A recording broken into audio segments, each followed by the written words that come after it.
that's my purpose. You know, that's what I've always thought my purpose was. And when you feel like you have a purpose, that's God speaking to you, bro. So that's my purpose, and I have to live up to it. Bro, I'm a healthy, good-looking dude. Right. I know how to speak. Like, I'm blessed, bro. Mm-hmm. I'm blessed. Like, can't even explain it sometimes. Yeah. I'm blessed. So I'm not finna be a dickhead, bro. Mm-hmm. I'm not about to just... I'm not about to waste it. Yeah. I can do things, man. I can show the world certain things, and that's what I want to do because God gave me those superpowers, and reading the Bible has taught me that. Listening to my mom has taught me that, and just paying attention to how my brother used his abilities has taught me that. Right. So that's where that comes from. How you doing, bro? Good. Yeah? Good meetings. We had like 2 good meetings this week. Yeah.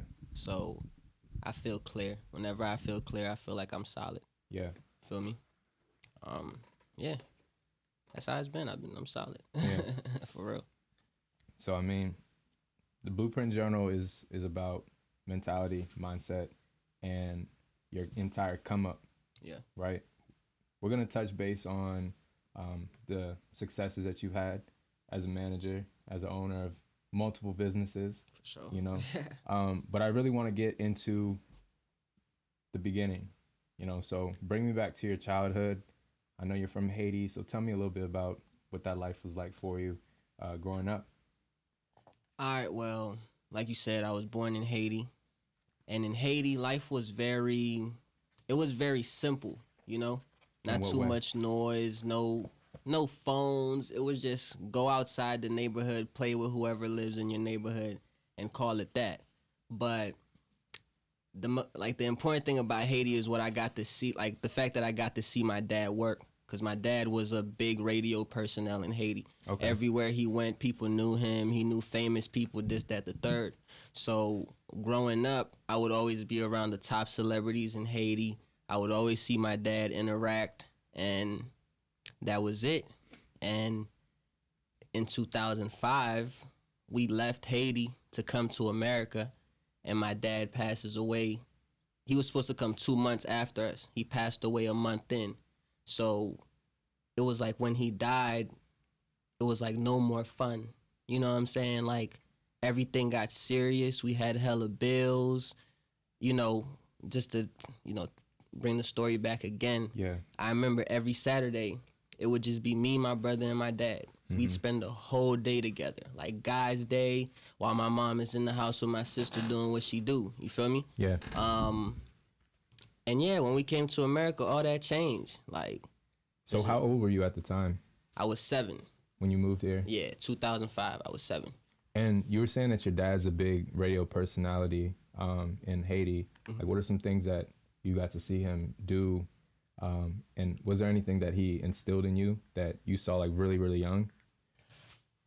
Shit talking. Okay. You know what I'm saying? Like him being a big radio personnel, it's like, one, he knew how to talk very fast paced. Yeah. And anywhere he went, he like, say we're walking 10 yards, my dad would talk to 5 people within those 10 yards. Word. You see what I'm saying? Yeah. And like, yeah, bro, just his confidence, his demeanor, mm-hmm. you know, just good dude overall. Yeah, that's what I picked up. Yeah. So what was he specifically doing? Like, was he actually like a radio host? Yeah, he was a radio host, like Martin Lawrence, you know, in the show, mm-hmm. except it was more sports based. Got you. Yeah, and they used to call him, his radio name was King Pharaon, you know, and that's our last name. So when we going around school, people are calling me Prince Pharaon. Word. So I'm already in this, mentality. I'm royalty, you know what I'm saying? Yeah. Like, I'm special. Like, it's because of my dad. I feel like he instilled a lot of confidence in me, mm-hmm. which is a big reason why I am who I am today. You feel me? So, yeah. What are some people that you got to meet when you were in Haiti? Wyclef. Word, yeah. I knew Wyclef before, like around the time when he was making music with Destiny's Child. Word. But I didn't, you know, we're Haitian, so we not knowing what he's doing in America. But mm-hmm. Wyclef used to come to our house on Sundays or Saturdays, like I told you, and just eat with the family. Like, my dad was he was a figure. Yeah. Like, just quick little story. One time, lie to you not, my older brother would vouch for me. We almost got kidnapped, right? Because there was a kidnapping, pandemic in Haiti. Early 2000s, right? Exactly, yeah. So we're headed somewhere. Right when we get to the place, one of the people that was at the place, like he rushes over to us. He's like, who's your father? Like, you guys look familiar. Yeah. We tell him who our dad is, and he doesn't even like let us finish. He literally just like, all right, you guys are coming with me. He walks us all the way back home, gives my dad a sincere apology. At the time, we didn't know what happened, but if you think about it, could have been over. Why do you think people reacted the way they did to that? Like, why do you feel like people had so much respect for your dad? Good question. I think it's because he was a big people person. Like, my dad, even the night he died, like, my grandmother tells me stories of how he was making everybody laugh. Yeah. Every night, like, Haiti, it's not like a village, like one you would think of when you think of Africa, like with huts and stuff like that. No, it's like a hill with multiple houses. You know what I'm saying? So it kind of looks like a village. And at night, every single night, no matter if there was gunshots or not, he would stay in the middle of the village and have everybody laugh. So he was the people's champ. Yeah. And that's another thing I respect about my dad, and you knowing me, and you know how much we respect Nipsey, that, the third, and how I like to relate to people. Again, that's something I get from my dad. It goes back to him. Yeah. That's actually really interesting. Yeah. So that type of royalty coming to the United States, you were saying that it was very different. We kind of talked a little bit about before the podcast. You were saying life was a little bit different when you got here. Yep. What changed from Haiti to here? Because were you rich in Haiti? I was. Okay. And that's the sad part. That's what changed. Yeah. So I went from living in a 3-story house in Haiti to 1 bedroom with 4 people. Word. Not a queen or king bedroom. I'm talking about a small ass bedroom with 4 people. And where did you guys move to first? We moved behind PG Mall, Heightsville. Gotcha. With my auntie. Shout out my auntie and Mike and Gilbert. You know what I'm saying? Shout out to auntie. For real. But yeah, we moved behind PG Mall. And it was just rough. Like, again, you went from being treated like royalty to not knowing the language, getting disrespected. You don't even know if you're getting disrespected. You're no longer following. I was spoiled. Like, my dad didn't play in Haiti. You know what I'm saying? And we had maids. So I'm used to telling somebody cook for me. Yeah. You feel me? And then now I'm with my auntie. I tell her that and I get spanked. Yeah. So everything was different. Culture was different. And it was the first time I got to see my mom struggle. Yeah. You know what I'm saying? So how did that affect you? Because you were 7/8 at the time. You didn't know any English, right? That's what, 2nd, 3rd grade-ish? Yeah, 3rd grade. Third grade. So how would you say that affected you mentally, seeing your mom go from a queen, she's still a queen, but now she's struggling, she's working hard. Bro. Right. It was awful. But that affected me. That's another reason I feel like I am who I am. I could have been into all types of bullshit. You know, I could have gotten in trouble in school, but seeing my mom sad has always touched my heart so much that I just can't make her unhappy. You know what I'm saying? That's why I got good grades. I always knew I was going to be something. You know what I'm saying? I knew I had the potential to be something, but why would I really try hard in school? You know, I didn't care. It wasn't about me. It was about my mom. And the funny thing is, like, during this period, if I was doing bad in school, you'll think my mom was beating me. She wasn't beating me. She was crying. For real? For the first disappointment, anything. She's already going through so much, so she didn't even have the energy to beat us. She would literally just cry her heart out. Like, I'm working 2 jobs at Wendy's for you guys, and you guys don't understand my pain, and you guys are getting in trouble. Like, I can't believe you don't care about me like this. Like, it's shit that she's saying that you're like, I must be fucked up for real. Yeah. So when it started clicking, I'm like, yo, I'm never getting in trouble. So was it just you that came back to America, or do you have siblings? I have siblings. I have an older brother and a little sister. And what's her name? Older brother names. Kevin. Shout out Kevin. I call him Knowledge because he's really up there. And shout out Letitia. My little sister's name is Letitia. I know it sounds a little hood, but in Creole it's called Leticia. See? I just fucked it. I just fucked y'all up. So you know Creole too. Of course, Solid. man. I actually know this. I'm just you know what I'm saying. For sure. Zach know me. Yeah. And those are good questions though, because people don't know that. Yeah. But as far as my little, when we came to America, you know, it was your mom and y'all three. And us three. Yeah. And like I told you, my dad was supposed to come in 2 months after us, but he died a month in. Right. So when he died, Kevin and my mom went back. Right. Kevin was 10. Mm-hmm. My mom is like hysterically crying. Like, right. And a 10-year-old boy is carrying her through the airport back to Haiti. Mind you, he don't even speak English. Yeah. Carrying her through like these tough times. Like, Word. And with my little sister, so that made me respect Kevin. Mm-hmm. And with my little sister, when my mom and Kevin went back to Haiti, we weren't living in the same house. It was my first, like, she went to one auntie's house, I stayed at the others. And it was my first time really like, fuck, I miss my family. Like, my dad is dead, my mom is not here, my older brother not here, my sister not here. Like, it's like everything changed, bro, within 3 seconds. And even coming to America, they never let us know we were coming to America. Where did you think you were going? Bro, early morning, wake up. We're going somewhere. We're getting on a plane. That was that. Did you pack anything? Nothing. Wow. Nothing. Yeah. Quick one suitcase. Little things, one suitcase with like 3 people, bro. Right. We ain't had too much in Haiti. Ain't shit to pack. Yeah. So. And so you're basically living with your aunt by yourself. Your older brother Kevin goes back to Haiti with your mom for the funeral. Uh-huh. Your younger sister, how much younger is she than you? Kevin's 2 years older than me. My sister is 5 years younger than me. So she's like 2 or 3? Yeah. Living with another aunt. Yeah. So you're really by yourself at this point. Yep. What's going through your mind then? Bro. Like, that's insane. It was just, you know, you would think I'd say a lot because, you knowing me, I think a lot. Yeah. But it was numbing, bro. It's just... It's like what the fuck is happening? Yeah. Like, you know what I'm saying? R.I.P. to Trap, but when Trap died, I told you, it was like what the fuck is going on right now? You feel me?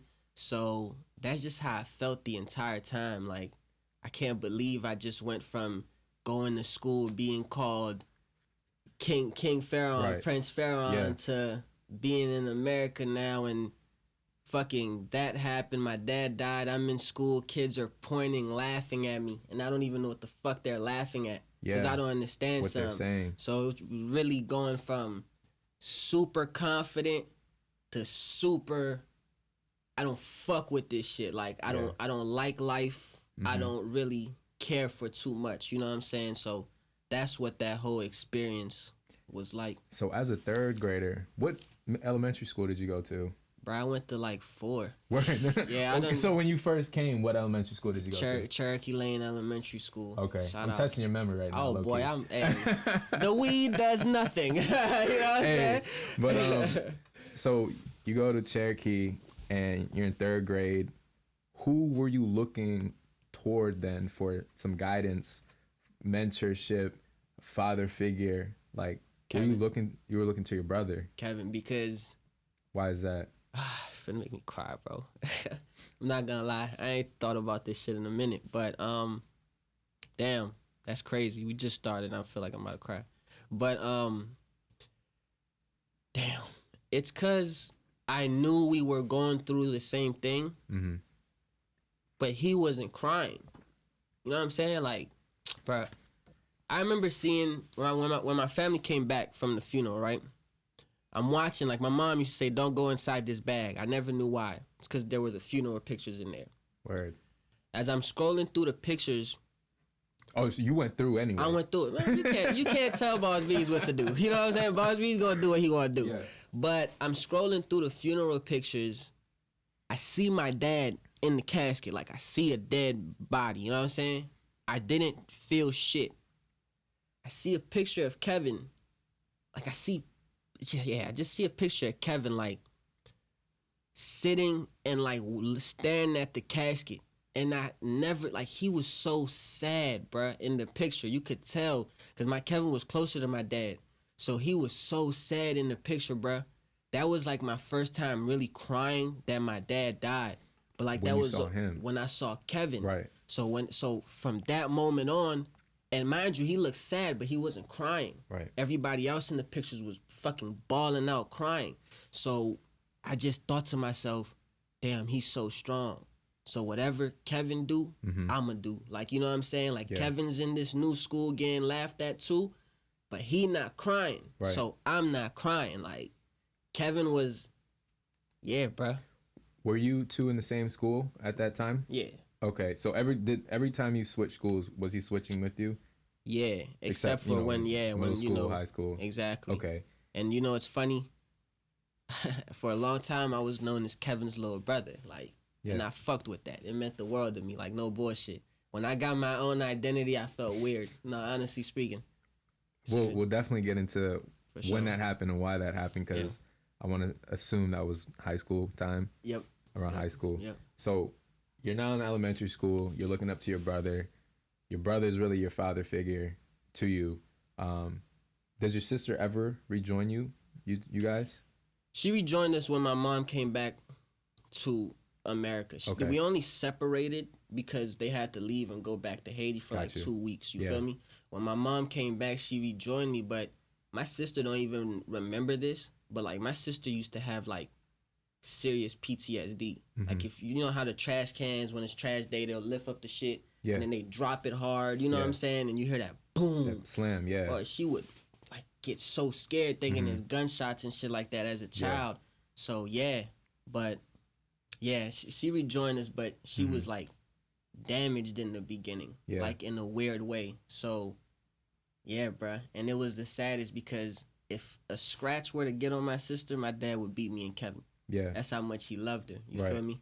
So I got this little song I made one time. I said, July 19th, we took my father off the family tree. Sister need a father figure, so she stared at me. Yeah. Real shit. So. Is that first breath?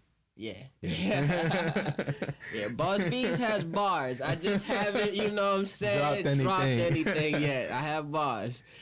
So what was the process like for you to start learning English? Because you came here not knowing any English at all. And you're going through all of this, but you still need to be able to go to school, you know, socialize. 100. So what was that process like for you? Honestly, it was good because I was motivated. Like, you know, I got a lot of shit to talk. Yeah. So when you can't speak what you're thinking, that shit sucks. Yeah. So Esau, I was in Esau on time, left the last person to leave, just to make sure I would practice pronunciating my words alone type shit. That's how serious I was about like being able to speak English. And I even signed up for an extra Esau class with this lady that only spoke French, so she could really help me speak English. You know what I'm saying? Okay. So I always took. Was this in school too? Everything was in school. Wow. Yeah. So they allowed you to get two classes. In school. Yeah. Did you set that up yourself? Nah, I set up the second one. They forced me to do the first one because I ain't speak English. Yeah. The second one was I wanted to take that extra time to do it. Yeah. And fun fact, my sister learned how to speak English by watching Dora the Explorer. Really? Yep. Interesting. 2 years of watching TV, but you know, kids, that neuroplasticity. So 100%. Boom, kids. The second that you know they pick up faster. But I was adamant about it, and like I told you, kids would like point at me and laugh. Like you know what that does to you, especially when you don't understand. Bullying. It's bullying, bruh. And I'm not used to that. So these motherfuckers are pointing at me, laughing every fucking day. I'm like, I'm gonna learn what y'all are saying, and once I know it, and I'm gonna get mad and act on it. I just don't know what you're saying yet. Shit on them. And come find out, they were laughing at me because I was always ashy. Word. But you know, I'm coming from tropical lands, nigga. You don't really need lotion like that because you finna, you about to sweat, bro. Right. So I'm coming to America. It's like fall time, shit getting a little chilly. I'm ashy, but I'm not knowing you have to put lotion in your face. Right. You know, things on your lips. I'm learning. So I fixed it. They stopped clowning me. And but I'm going to tell you an interesting thing, though. I've always been popular. I'm getting made fun of, but, like, I'll never forget. One time I was like, you know what? I don't need these people. I'm not sitting at the table. bro, they were upset. Like, Right. yo, we saved you a seat. Like, Yeah. don't get it fucked up. Like, you know what I'm saying? We make jokes, but like, we saved you a seat. Like, you're part of us. You feel me? And that taught me, yo, it's really all love. Mm-hmm. You feel me? Like, yeah, cause yeah, it's all love. When would you say like you kind of really got the gist of speaking English? A year in. Oh, words. Yeah, You was. I was on it. Yeah. I told you, bro, when you're bro, I remember, like, you know how E, the letter E, Yeah. you can pronounce it. It has either has a like better, Yeah. or a feel, like, you know, a Yeah. or E. So I would be like Mm-hmm. E, like, Yeah. go down the list How of to pronounce each. exactly, Yeah. Mm-hmm. just to make sure I was being on top of it. You put that time in to really learn it. Yeah. So then you go through elementary school, you get to middle school. Around this time, you are in Montgomery County, right? I left PG County after seventh grade. After seventh Came grade. to Montgomery County. Such a fucking shift. It was ridiculous. Yeah. So in the span of 12 years, you've had 2 or 3 different culture shocks. Yeah. From Haiti to PG County, which is its own thing. Yep. And then you come to Montgomery County. A whole different culture shock. So let's talk about that. What middle school did you go to? And then how was that entire environment different than PG County? Montgomery County. Montgomery County. I went to Buck Lodge Middle School. You know what I'm saying? And at Buck, or in PG County, period, this is the biggest difference between PG and Montgomery County. In PG County, there's one type of black person. Yeah. Even if you're different, you like hiking, you're gonna dress like this one group of black people. You feel what I'm saying? I don't even have to dive into that shit. You feel me? Yeah. But when I came to Montgomery County, and mind you, I was in 4 different schools in PG. It was all the same, like the same prove yourself, things, all this extra shit, but only one type of black culture. Yeah. When I came to Montgomery County, I'm grateful for it because it showed me the diversity. Like, you would see black people hanging out with white people, black people hanging out with Spanish people. You know, black people who just on their own. Right. Street niggas, whatever. Yeah. But it was just like, damn, diversity. I can fucking pick now. You feel me? Like, when I first came to Montgomery County, I was wearing Sperry's every fucking day. I was like, I could wear these shoes and not be okay. Yeah. I'm wearing Sperry's. Like, I loved it, bro. It showed the diversity. I'm not a one-dimension type nigga, so... There's piece of white culture I love, you know what I'm saying? My John Deere's. Yeah. You feel me?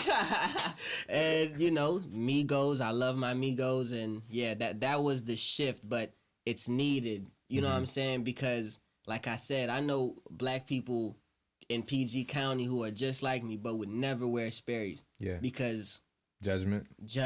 And that's just how it is out there.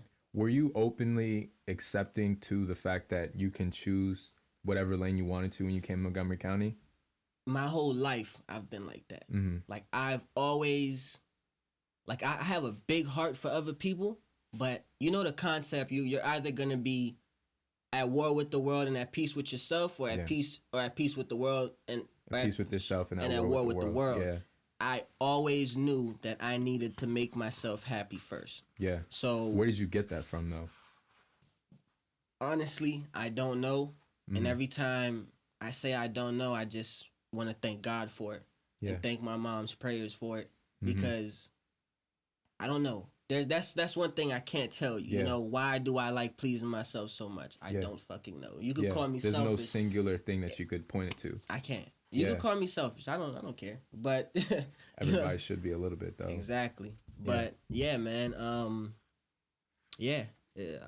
I just knew that I should always please myself first. If I wanted to try new things, talk a different way, I'm going to do it. Yeah. You know, people have told me I sound like I'm from New York or Philly. That's because I watch New York movies. You know what I'm saying? Like, I don't hang. Exactly. Yeah. Paid in full. I'm not hanging around a group of DMV niggas and I'm going to keep saying kill, mo, blah, blah. I got it in my you know, arsenal. Right. But I also got my B, you know, slime. What's up with it? You know what I'm saying? Yeah. I do me, bruh. If I like it, I'm doing it. You're going with it. It's a positive and a negative sometimes, like I said the other day. But yeah. So middle school, you know, not too eventful, kind of just going through it. But then you get to high school, and this is around the time I met you. Yes, sir. Right? So Blake High School, and how was that experience for you? Because things really starting to change. You're starting to get your own identity. You know, you go from a school with like what 2,000 kids to now you're in a school with multiple people from different schools. How was that for you? Blake High School was my welcome back to how life was in Haiti. Okay, in what way? It was like I'm the king again. Yeah. You know what I'm saying? Like freshman year, even though I ain't had that much swag freshman year, right? My older brother was still a top dog on the team. So the older dudes already knew me. You feel me? He's playing football, He's right? playing football, yeah. So and me and my older brother play football. Yeah. So Kevin is popular. It brings the junior and senior attention towards me. You feel what I'm saying? Sophomores and freshmen, I'm already ahead of them. You know what I'm saying? Like they already know Beez is cool. So since day one, it was kind of like the whole school knew me. You feel me? And I love that shit because of him. You know what I'm saying? So that's who I am. I like the light, bro, and I don't care. You feel me? So Blake High School, I started tapping into who I really was. That's when I met Nast. Yeah. That's when I met you, Kel, everybody that means a lot to me type shit. And yeah, man, Blake High School was amazing. Freshman year, I was getting into myself. Sophomore year, that's when, you know, that was the glow up, like the real, oh my God, like more women, more this, this, that, the third. Junior year was just balancing it out, not being too cocky, learning not to be too cocky. And then senior year. One hell of a year. One hell of a fucking year, bro. I can't even talk about what was happening during senior year, bro. Before we get there, you mentioned Nast. Everybody watching knows y'all are like this. You know what I'm saying? Shout out to Nast. Capital, if you in this joint, shout out to you. Capital B, man. And the B ain't for bummy. Yes, sir. And how did that entire dynamic get started? Like, how did you meet him? What was that first type of interaction like? You know, it's funny. What I think about him now is what I thought about him the second I like seen him, not even met him. You feel me? I look at Nas as like my entire life, like he's on my level, if not higher. The only reason Nas is probably not higher is because he don't believe he higher. You feel me? But I always thought like, yo, this kid is cool, just like me. You know, he has like this charisma, just like me. So, and you know, he played basketball. His older brother, 2 grades higher, playing basketball, just like mine. Eddie, yeah. So Eddie, yeah. So shout out Swag. But yeah. So I just he always had like this. We're together aura. You know what I'm saying? And then like you know, I've said this countless times, but we started trading clothes, and you could tell his honor. Like, yo, B, yeah, you here, bro. You don't got a trip. You know what I'm saying? Everybody else I used to trade clothes with, make sure I have it back on. Blah, blah, blah, blah. Like, man, shut the fuck up. You feel what I'm saying? But Nas, it was always out of love. So I'm like, damn, like I fuck with that. You feel me? I respect that shit. And then over time, bro, we just talked more. We've always vibed, bro. I met, it's crazy because 2021 is 10 years now. We entered high school in 2011. Yeah, that's crazy. I've known Nas for 10 years now. In 10 years, we've been through some shit. In 10 years, I have never gotten in Nas' face on some, I'm trying to wreck, vice versa. It's never even reached that type of hostility. I honestly I don't think I've ever been mad at bro. Vice versa. Like, yeah, we've never... And I have my own assumptions why, but why would you say that's the case for him? Like, you know why it's for you, but why would you say that's the same for him? What type of similarity is there between the two of you that allows that to be the thing? It all sums down to a big heart and pride in character. You see what I'm saying? I have pride in being known, like in being ace from Paid in Full. You feel me? When niggas call me a real nigga, that shit turned me up. When niggas call Nas a real deal individual, a real nigga, it turns him up. So that pride in having a good character, so I don't have to check him on it. He don't got to check me on it because we already got it. Yeah. And then that good heart, you know what I'm saying? That good heart is everything type shit. Like, like he's just a giving person, bruh. And in the First Breath song, I said, to make your mother smile, I know you'd skip every meal. Yeah. And that's facts. I've watched this, like, not trying to put too much shit out there. I've watched Nas take shit from a jewelry store just to give it to his mom. Yeah. Do you know what happens when you, you know what I'm saying? You know what risk you're taking from a jewelry store? Right.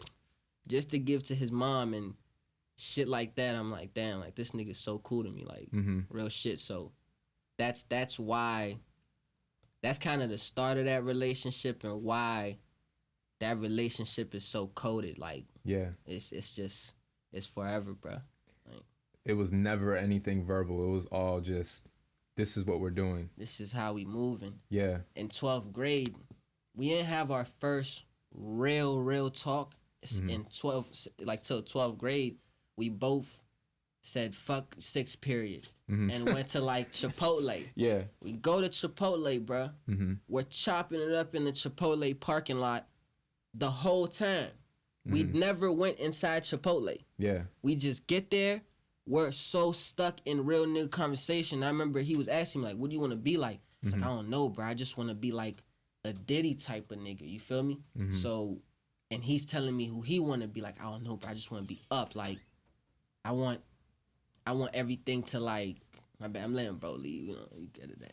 But yeah, he's just like, I just want to be up. Like, I just want to be successful. Like, we're just young niggas having these type of conversations. Yeah. So we always like match each other's energy. Yeah. So then around what year did you start thinking about morality music? So after 12th grade, I was a good guy, everybody. I played sports. I never smoked no weed until 12th grade. You feel me? So in 12th grade, I start hanging around. Like, throughout high school, I always hung with 4 girls. You feel me? But, you know, I was still popular, hanging with Nash and shit like that here and there.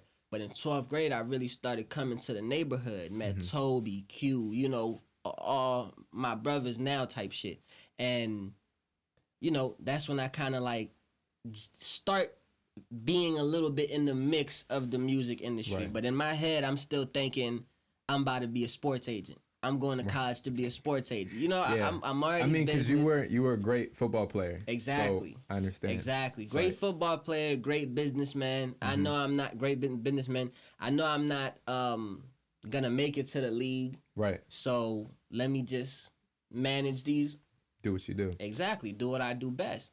And then throughout time, I became Toby's manager because I I felt like I was fitting the role type shit. And we haven't talked about Toby. Who's Toby? Toby is just, it's so crazy how there's no word for Toby. He's my brother, man. He's just very dear to me. Like, yeah. Toby. But goes deep with him, right? It goes so deep with him, but I'll just say, like, he's my first artist. He's the one, you know, who really got my feet wet, like having to get opportunities for him, work with him, like it kind of sharpened me up as a manager, okay? So he's your first rap artist. Rap artist, yes. And this is when like he was really generating some buzz, right?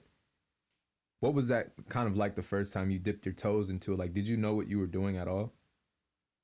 No, but I knew I had the qualities. Right. You know, what are the qualities? We'll talk about this next, but I always tell people, remember I say this, there's nothing, I'm telling everybody this right now, there's nothing you ever worked hard for that you didn't get. Yeah. Not one thing. If you wanted to cheat and you focused hard on cheating, you got that shit. Yeah. You feel what I'm saying? Whatever you work hard for, you gonna get. I know I can work hard. I know I'm competent. I'm versatile.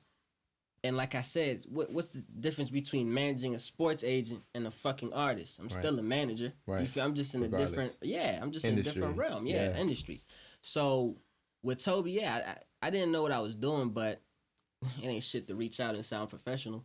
So I did that, built my network, built my knowledge, and which brings me on to the morality music question. Mm-hmm. So Tobe has a very hard life that only Tobe could really describe. Everything he says in his music, I'll tell y'all right now, it's 110% real. 100%, you feel me? Yeah. So he went on a little hiatus where he wasn't making music for a while. Mm-hmm. And I'm bored as shit. Right. So I'm like, I'm about to start rapping. You feel me? But then, Really? one of my homegirls was like, nah, please don't be a fucking rapper. Like, you're already too much. Please don't be a rapper. And then one day Nas comes over, my crib when I was in college and shit. And he's like, you know what, bruh? I'm about to start rapping.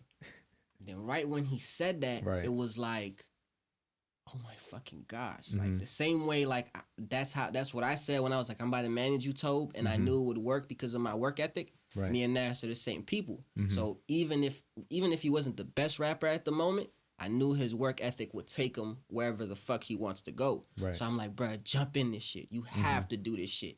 And then, mind you, I was bored, so I'm already thinking of how can I be successful for myself. I'm already in this realm. So when Nas is just like, I'm about to be an artist, that instant moment, I'm like, I'm about to be the manager.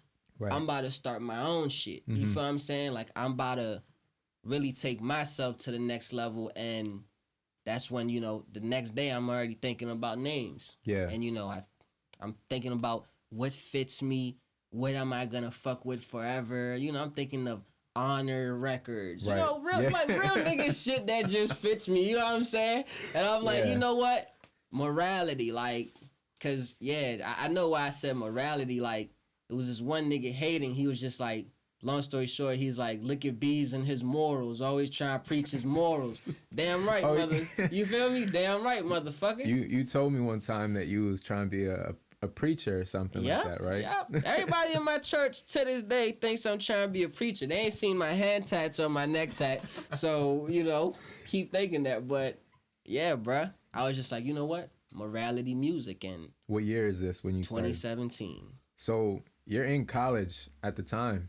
You're at Stevenson University, right? Yeah, it was my second year at Stevenson. Mm-hmm. Yeah. Where is your life at this point? Like, what's going on with your sisters? What's going on with your mom? What's going on with your brother? What's going on with you outside of just this? Like, what is your life like? You see how I answered every question like I knew what, exactly what elementary school I went to? But I honestly don't fully know. I didn't care about them at that time. Right. I was just focused on figuring myself out because when I was 18, my life was shit. Like, it's like entering this adult realm, car issues, broke. You actually have to pay for your own shit. Like, so I'm so fucked up at 18 that when I turned 19, which is the year I'm telling you about, I'm just focused on self. Right. So my little sister might have been in high school, whatever. Yeah. Kevin, I don't know, don't give a fuck. Right. My mom, I know my mom always solid. She was probably working on her nursing jobs, whatever, but you weren't tapped in. To this day, bro, my mom calls me at 10 p.m. every day. Yeah. I sadly I'm never the one to like, hey ma, are you okay? But I tell her thank you for always calling me because it's like, my personality, like I'm so fast paced and moving that that shit slips all the time. So that's my answer to that. I was not really focused on what they were doing. How was your life in college then? Oh, in college? What's going on through your mind in college? I had quit football because I got injured the same way 2 years in a row. I'm not about to... What was the injury? Ankle. Oh, right. Stupid shit. Yeah. And I'm not just about to keep doing something and I'm not about to be in the league. Fuck that. So I quit football and... Did you feel any friction with that idea? Like you have to quit? Never. You just accepted it? Never. Coach used to say, oh, you guys can quit the team and I'll see you in 2 years working at Wawa. Who's working at Wawa now, bitch? Not me. You know what I'm saying? Like, you know what I'm saying? And just shit like that was always on my head. Like, and when I was telling him I quit, he never looked at me in my eyes. You know, I went to his office. He never told me I could sit down. He just didn't care. Right. So I was like, man, I'm going to make you feel me, bruh. Like, fuck football. Football is not my identity. Like, it might have been the source of my motivation, working out, making me feel good, but I knew that if I applied this work ethic in something else, I'll be the same dog, the same leader. Do you feel like that angst that you have towards your coach, that fuel for your fire, felt similar to like when you were younger and you didn't know English and you had to like learn English like Hell yeah. really quick? Hell yeah. Hell yeah. See, I have a lot of potential, and sometimes knowing that, excuse me, makes me really lazy. But if you fuck with me, if you like, remember like even when we go kayaking, like y'all want to race, we gonna race. Yeah. You know what I'm saying? Like oh y'all started off running y'all are 10 miles ahead of me in this monthly challenge. Right. Y'all got me fucked up. You know, don't wake the demon up. You know what I'm saying? So right. I have a lot of potential. Anytime I feel like somebody wants to test me, wants to doubt me, I go hard. Don't get it twisted. I test and doubt myself more than anybody else does. But sometimes, like, yeah, don't have me fucked up, because I'll do it. So when he did that, you really made it a point to be successful. Yeah. Be successful. And see it through.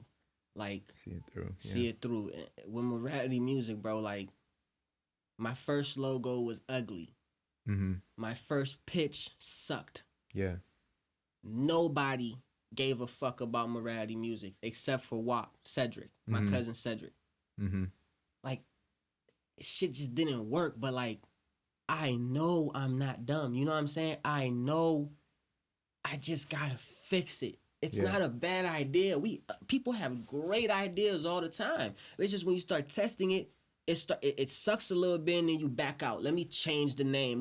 No, keep going. I've had the same motherfucking mission statement since I started. You feel what I'm saying? So it's like, keep attacking it, keep tweaking it, keep working hard. It's gonna work out. Right. Same thing as when I used to play wide receiver. First year at high school, 9th grade, I had 4 catches the entire year with 15 drops. Right. 4 catches, 15 drops, 9th grade. Did I change position? No. I worked hard with you and Coach Saunders. I started training with the varsity niggas, doing what I had to do. First game of the next season, 5 fucking catches in 1 game. Yeah. And on JV, that's a thing. You feel what I'm saying? So it's like, just work hard, bro. Why do you feel like you look at things like that? Like, you have 4 catches, now you have 5 catches, so now you're really proud about that. Why do you feel like that's like how you move? It all goes back to self. It's about me. It's about being better than what I was yesterday, which is something we touch base on. Like, I've never compared morality music to any other, management company. Like, I've never compared my what I'm going through to anybody. You feel me? Because I know it's all about my timing and being a better person than I was yesterday. Let me be a little vulnerable with the stocks. Like I told y'all, all my close friends are talking about stocks. I currently invested all my money in the studio. Don't have that much money to jump in the stocks without being defensive. You feel me? I could easily give y'all my last and say, help me, boom, boom, boom, boom, boom. But I'm not, as much as I love y'all, it's not me against y'all. It's if I could do this for myself. You know what I'm saying? Like, let me make sure I'm more knowledgeable and jump in it on my time. Like, yeah, bro, it's just focusing on yourself. Being better than you were yesterday is good enough, bro. Yeah. For real. Like, so now another question I have then is, where does that humility come from? Like, was it taught? Do you feel like it's something that you learned over time? Something you're born with? My mom and my good heart. My mom is a real humble woman. Like, my mom is too humble. Yeah. To the point where she'll let people play with her. Kevin and my older brother's the opposite. You feel me? Kevin got himself out of a bad situation, like I told you earlier, when my dad died. So he became so self-confident, so only for Kevin, that, he's him. He's like that. So he's like the opposite of my mom in a way. Right. I pick up, I'm like the middle. I soak the confidence from Kevin. I soak the humility from my mom. Yeah. And yeah, bro, it's and like I said, my good heart, like, I just want to see people happy. I just want to help people. You know, I'm very smart, and honestly, another thing with the humility, bro. I haven't said this, but God. Yeah. Bro, I have the book of Proverbs on me. Like, God, in any book you read of successful people, it's about like teaching others. Yeah. It's about like if you have superpowers, you should be a fucking superhero. Right. You know what I'm saying? Because God bless you with that. He blessed me with the ability to talk shit. Yeah. He blessed me with the ability to motivate. Real. Why wouldn't I use that, bruh? Like, if I don't do that, I feel like God's gonna kill me. Like, if I ever stop trying to help the world, stop trying to teach the world morals, God is gonna take me away, bruh. Why do you feel like that? Because that's my purpose. You know, that's what I've always thought my purpose was. And when you feel like you have a purpose, that's God speaking to you, bro. So that's my purpose, and I have to live up to it. Bro, I'm a healthy, good-looking dude. Right. I know how to speak. Like, I'm blessed, bro. I'm blessed. Like, can't even explain it sometimes. Yeah. I'm blessed. So I'm not finna be a dickhead, bro. I'm not about to just... I'm not about to waste it. Yeah. I can do things, man. I can show the world certain things, and that's what I want to do because God gave me those superpowers, and reading the Bible has taught me that. Listening to my mom has taught me that, and just paying attention to how my brother used his abilities has taught me that. Right. So that's where that comes from. Did you grow up in a really religious household? My mom. Yeah. I grew up not like follow everything the church says, but more so like give your problems to God, trust in God. Yeah. You know what I'm saying? Like, yeah, that it's always been that type of household. So, yeah. How would you say your spiritual journey has gone for you? Have you ever questioned your faith? Have you ever? Great question, bro. You ask great questions, and you know me, but you're asking questions that me and you have never talked about. That's crazy. Bro, yes. I went through a stage where I was, like I said, 18 was so shitty. So 19, shout out to my boy Deshaun, Seven Favors CEO.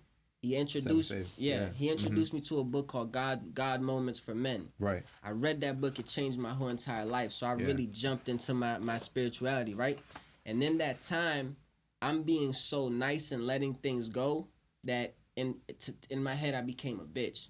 You feel me? Like, it was like I was really, really godly. I can't even explain it. Are you saying you just allowed things to happen and you just didn't do anything about it? I just let everything go. You disrespect me, I'm fine. I'm moved. You know, just letting everything go. And then towards the end of that phase, I noticed so much disrespect that I'm starting to question my faith.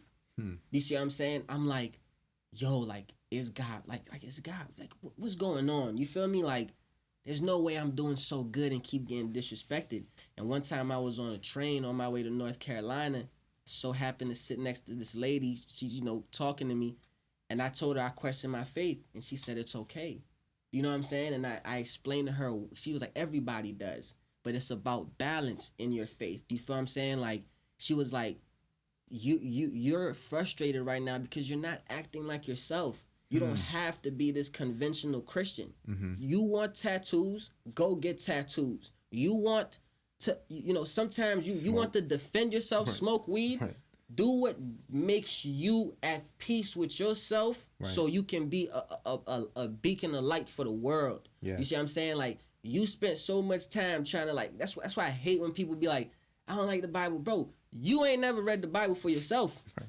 You ain't never interpreted it for yourself. You ain't never, like, applied the Christian faith to your happiness. Right. Every time you learn about Christianity, it's this rule, this rule, this rule, this rule. What somebody else say. What somebody else say. No, bro. Do it yourself. And that helped me, after that conversation on the train, it helped me find balance in myself. So I know that there are times where I have to put myself aside, be, calm. And I also know that there are certain times where if a motherfucker want to cross that line, I'm drawing the lines. You know what I'm saying? Like, we're taking it there. And I told my pastor this one time. I said, Pastor, I feel like I'm not like every Christian at the church, but I'm the one God sends to hell to spy and see what's going on. I'm the one God knows isn't afraid to get his hands dirty for the greater good. Right. So that's my balance in my faith. What time of your life was this when you met that lady and you're starting to go through this spiritual growth? 20. I want to say when I was like 20. Like end of 19. Because 19, I'm really good guy. Yeah. 20, I'm like, okay. You're starting to accept. I'm starting to accept the devil in me. Yeah, and actually I wanted to touch into that because when we first linked up, we started talking about a lot of things, and we got into that particular conversation about how you and I both feel like we have this devil inside of us and accepting that. What was that kind of process like for you, and how would you describe that shadow? That's what it's called in psychology. They call it a shadow, but your devil. How would you describe it? Before I say that, I'll just give people a quick background. I like to categorize myself with I'm the same person. I don't have split personalities, but I like to categorize my emotions and my mood with 3 different names. There's Bryan, who's the calm, loving dude, the humble dude. There's Boss Beez, who's business, logic. Let's just do the logical thing here, right? And then there's Diablo, which is what we're talking about, the devil in me. And with that, man, I feel like a lot of times people run away from it because it's like, oh man, that's bad. Like you shouldn't be bad. You shouldn't have bad thoughts. But no, man, like we live in I forgot your question. You want me to explain about it? Okay, so good. I'm just making sure I'm not forgetting anything. But with the whole Diablo thing, like I used to run from it. Like I tell you, when I was 19, like I'm not trying to think bad thoughts. I'm not trying to think angry shit, no negative emotions. But bro, we're human beings, bro. Exactly. Like shit gets dark sometimes. And sometimes it's your dark side that's gonna bring you out of this hole. You feel me? I've been in a situation where I got locked up. Nigga, if you think Bryan or Beez is in that jail, right? Fuck no. It's Diablo that's keeping me sharp. Like, okay, niggas ain't gonna fuck with me in here. Ain't nobody about to play with me. Right. I'm gonna stand 10 toes. That dog is Diablo. So you gotta just, like, that's key word, balance. You gotta find how to balance, your positive side and your negative side, because it's necessary in the world we live in, man. And as far as mine, I just, like I said, I gave myself time to understand it. You feel me? I know what situations make me feel like I have to be a little dark. I have to bring the devil out. So I avoid him sometimes. But if it presents himself, trust me, like I'm there. And yeah, I don't, not even trying to brag, but like I said, I'm fit, I'm active, I'm smart as shit. Like, I don't brag. You know what I'm saying? I'm not a show off. But like, this is me being real right now. Right. I'm not a fucking pawn. I'm not a peon, a peewee. I'm not a level 1 nigga. So when I tell you, like, I have a devil, like, we plot. You know what I'm saying? Like we focus on negativity. Like, I told Nas one time, like, we were about to have some beef, and I'm like, bro, I don't know what the fuck just happened. We were about to have some beef, and I'm like, bro, I would spend a week and focus on just the beef. Right. You feel me? I would drop everything and focus on just the beef. You know what I'm saying? So that's that side of me. Like, that's why I'm not intimidated. I always want, like, for anybody listening, please, I always keep it respectful. Always. In my entire life, I'm not a disrespectful dude. But don't think you can get one up on me. I'm not stupid. How did you learn how to balance that? Reading books, Zach Johnson. Reading books and Zach Johnson. You know what I'm saying? Like, I'm not gonna lie, man. Like, my girl said this the other day. Shout out my girl Isis. I love you. Anyways. She's online. Yeah, you feel me? But she said this the other day. She was like, you're so, like, opposite. She was like, I've never met anybody who loves themselves so much, but at the same time, when they're upset, they can hate themselves so much. You feel me? Like, so, like I told you earlier, everything is always about self. So that devil I have inside, it comes out on me more than anybody else. Right. You see what I'm saying? So with that, bro, at first, going from 19 to 20, I learned that I had a devil, and I learned that it was important to balance it out. Right. It wasn't until I met you and Isis too, for real, that, and like reading certain books, that I learned how to balance it. You know what I'm saying? Like when What ways? I'm sorry? What ways did you learn from me or her? So as far as with Isis, when I first met her, bro, she would, like, I would watch the wildest shit happen. Like her mom call her, like, say some off shit that could really piss somebody off. Right. Or like one of her friends, whatever, and she just respond like, okay, whatever.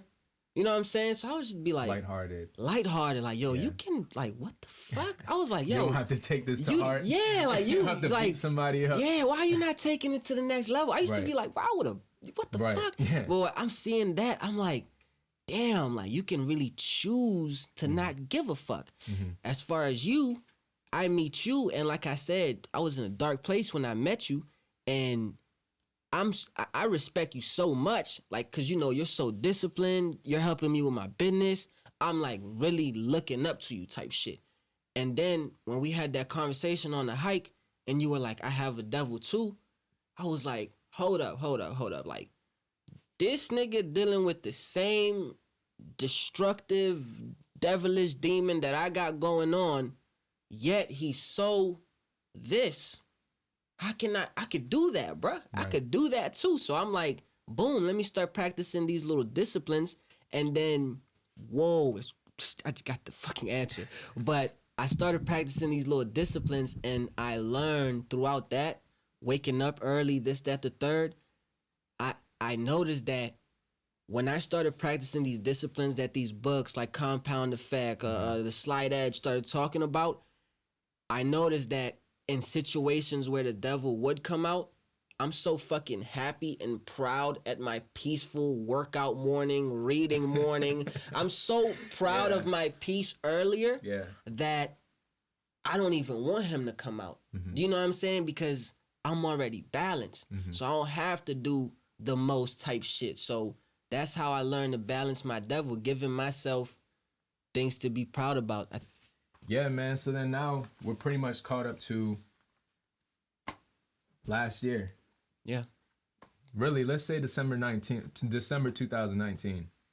Let's go back to there real quick, because this is when me and you really tap back in. Yep. I'm going to explain my side, and then I want to hear your side. Let's let me have it. Let's let them know.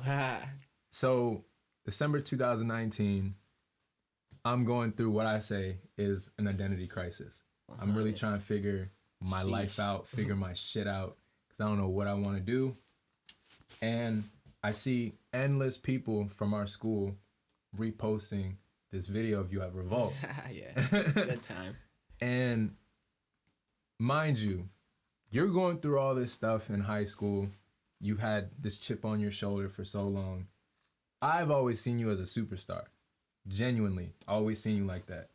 And you're on this stage, you're talking, had AirPods on, looking swagged out, and I seen like this tenacity in your eyes. 100.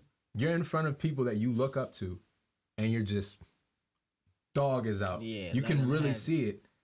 And I was like, this is the Beez. It gives me chills, because I'm like, this is the Beez that I have always seen 100. doing what he does. And I seen that, and I remember I reached out to you, and I was like, bro, let's chop it up. Let's talk business. Let's link. And that's December 2019. Yes, sir. How did that happen? And then where were you in your life at that time? So, that's crazy. But it'd be so crazy. I have so much roses for you that anytime you give me roses, I'll be like, what the fuck? You feel me? Like, no cap. But as far as like December 2019, like, I wasn't smoking. I told myself I want to go on like a smoking break. So around that time, even though my life was rough, I was broke as fuck. Oh my God, bro. I've never asked, no cap. I've never asked any girl to pay for anything for me. I had first started linking with Isis, and she was putting gas in my car. This girl's 4 years younger than me, and she's putting gas in my car. So I'm young, like it's like I'm good. I know like this comes with it, but I fucking hate myself. I'm not even gonna lie. I was working at Finish Line. I had a fucking shout out to my people at Finish Line, but the fact that Boss Beez, had a manager used to like fuck with my head. I wanted to just change the Boss Beez out my name. Niggas ain't even know I worked at Finish Line, bro. Actually, I have an artist coming here today. He seen me at Finish Line. That's how he got my IG and shit. Which one did you work at? We and Mall, even fucking worse. You know what I'm saying? So, so, and then I'm Ubering, bro. I hated my life, bruh. And when you hit me, let's talk about business. It was just like, yes, because that's what I want to talk about. Like, I don't want to talk about Finish Line or all that other shit, bruh. Like, I want to talk about business. So, when we finally linked, even though life was shitty, I knew it was important. I can't even explain it. Like, mind what you, was important? Just meeting with you. Right. And I wasn't the best me either. Like, I was ducking calls. Like, I wasn't networking. I remember people used to text me like, yo, are you okay? Just because they didn't see me on IG. I had shit to post. I'm not finna fake a lifestyle. Right. You feel what I'm saying? So, I was on bullshit, but you hit me, bruh. And that's why I give glory to God. Right.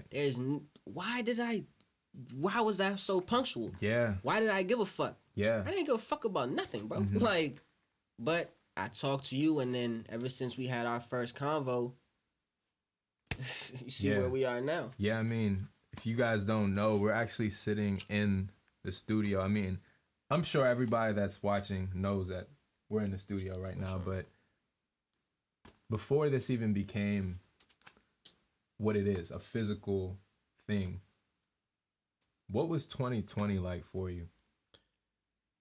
2020, man, 2020 was, in a fucked up way, my favorite because of, like, I'll tell people the thing about me. I'm an adrenaline junkie. Like, I like to do shit. I love to take risks. You feel me? Like, that's the devil in me. Like, I love it. You feel me? So, 2020 was so up and down. For a lot of people, it's like a fucked up year, but my life has always been so up and down that it was just like, oh shit, I'm home.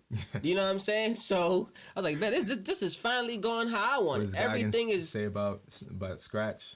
Yeah, oh yeah, David Goggins, man. He said he done started from scratch so much, Scratch became his best friend. Real shit. So that's how I felt, and the year started rough. We're just planning. We're thinking. We're first meeting with Kel, Nash. You know what I'm saying? We're coming together as a team and as a family. Then the pandemic hit, and you know what I'm saying? With the pandemic hitting, just different opportunities came as far as like business type shit, which allowed us, you know what I'm saying, to do good. Right. Boom. Nature. Oh my fucking gosh. We start hiking and shit like that. You feel me? How would you say that really helped your mentality go from you're in a bad place in December, by January, February, March, April, hiking constantly? We were hiking literally every Tuesday. How would you say that started to affect your mental at that point? You feel like you became more focused? You feel like it helped you? It hurt you? It helped me so much because it gave me time for peace. People are like cars, man. They run, but you gotta turn your car off. Yeah. If you want that bitch to last. Right. So I've never really had peace other than hitting a J or having a good convo. But when you go in nature, back to that humility, bro, it's like in nature, you're at the mercy of God. Like, you're so small compared to this tree, so small compared to this ocean or this mountain. Like, it's the most beautiful feeling ever, and that peace allowed me to jump back into whatever shit I gotta do in life with sharp. You feel what I'm saying? Because I knew that I could take a break type shit. Like, I knew that I had somewhere to go to calm down. If that makes sense. You feel me? So that's what nature did for me in 2020.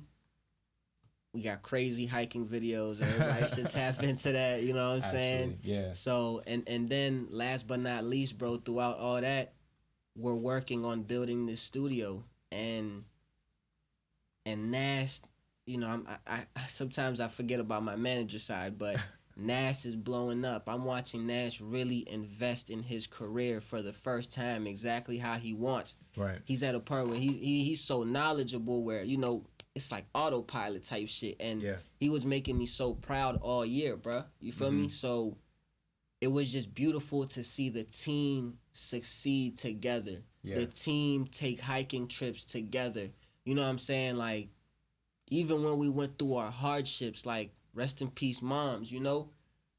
Damn, I just almost cried. Like, we stuck together. Like, that's real. Fuck, bruh. Like, it's crazy. And then we opened the studio together. Like, and my favorite thing about it is, bruh, I told you about this Bryan, this Beez, then this Diablo. Like, I have so much shit going through my head. Like, y'all have made me so comfortable being myself. I can't even explain it. I'm confident in myself. Right.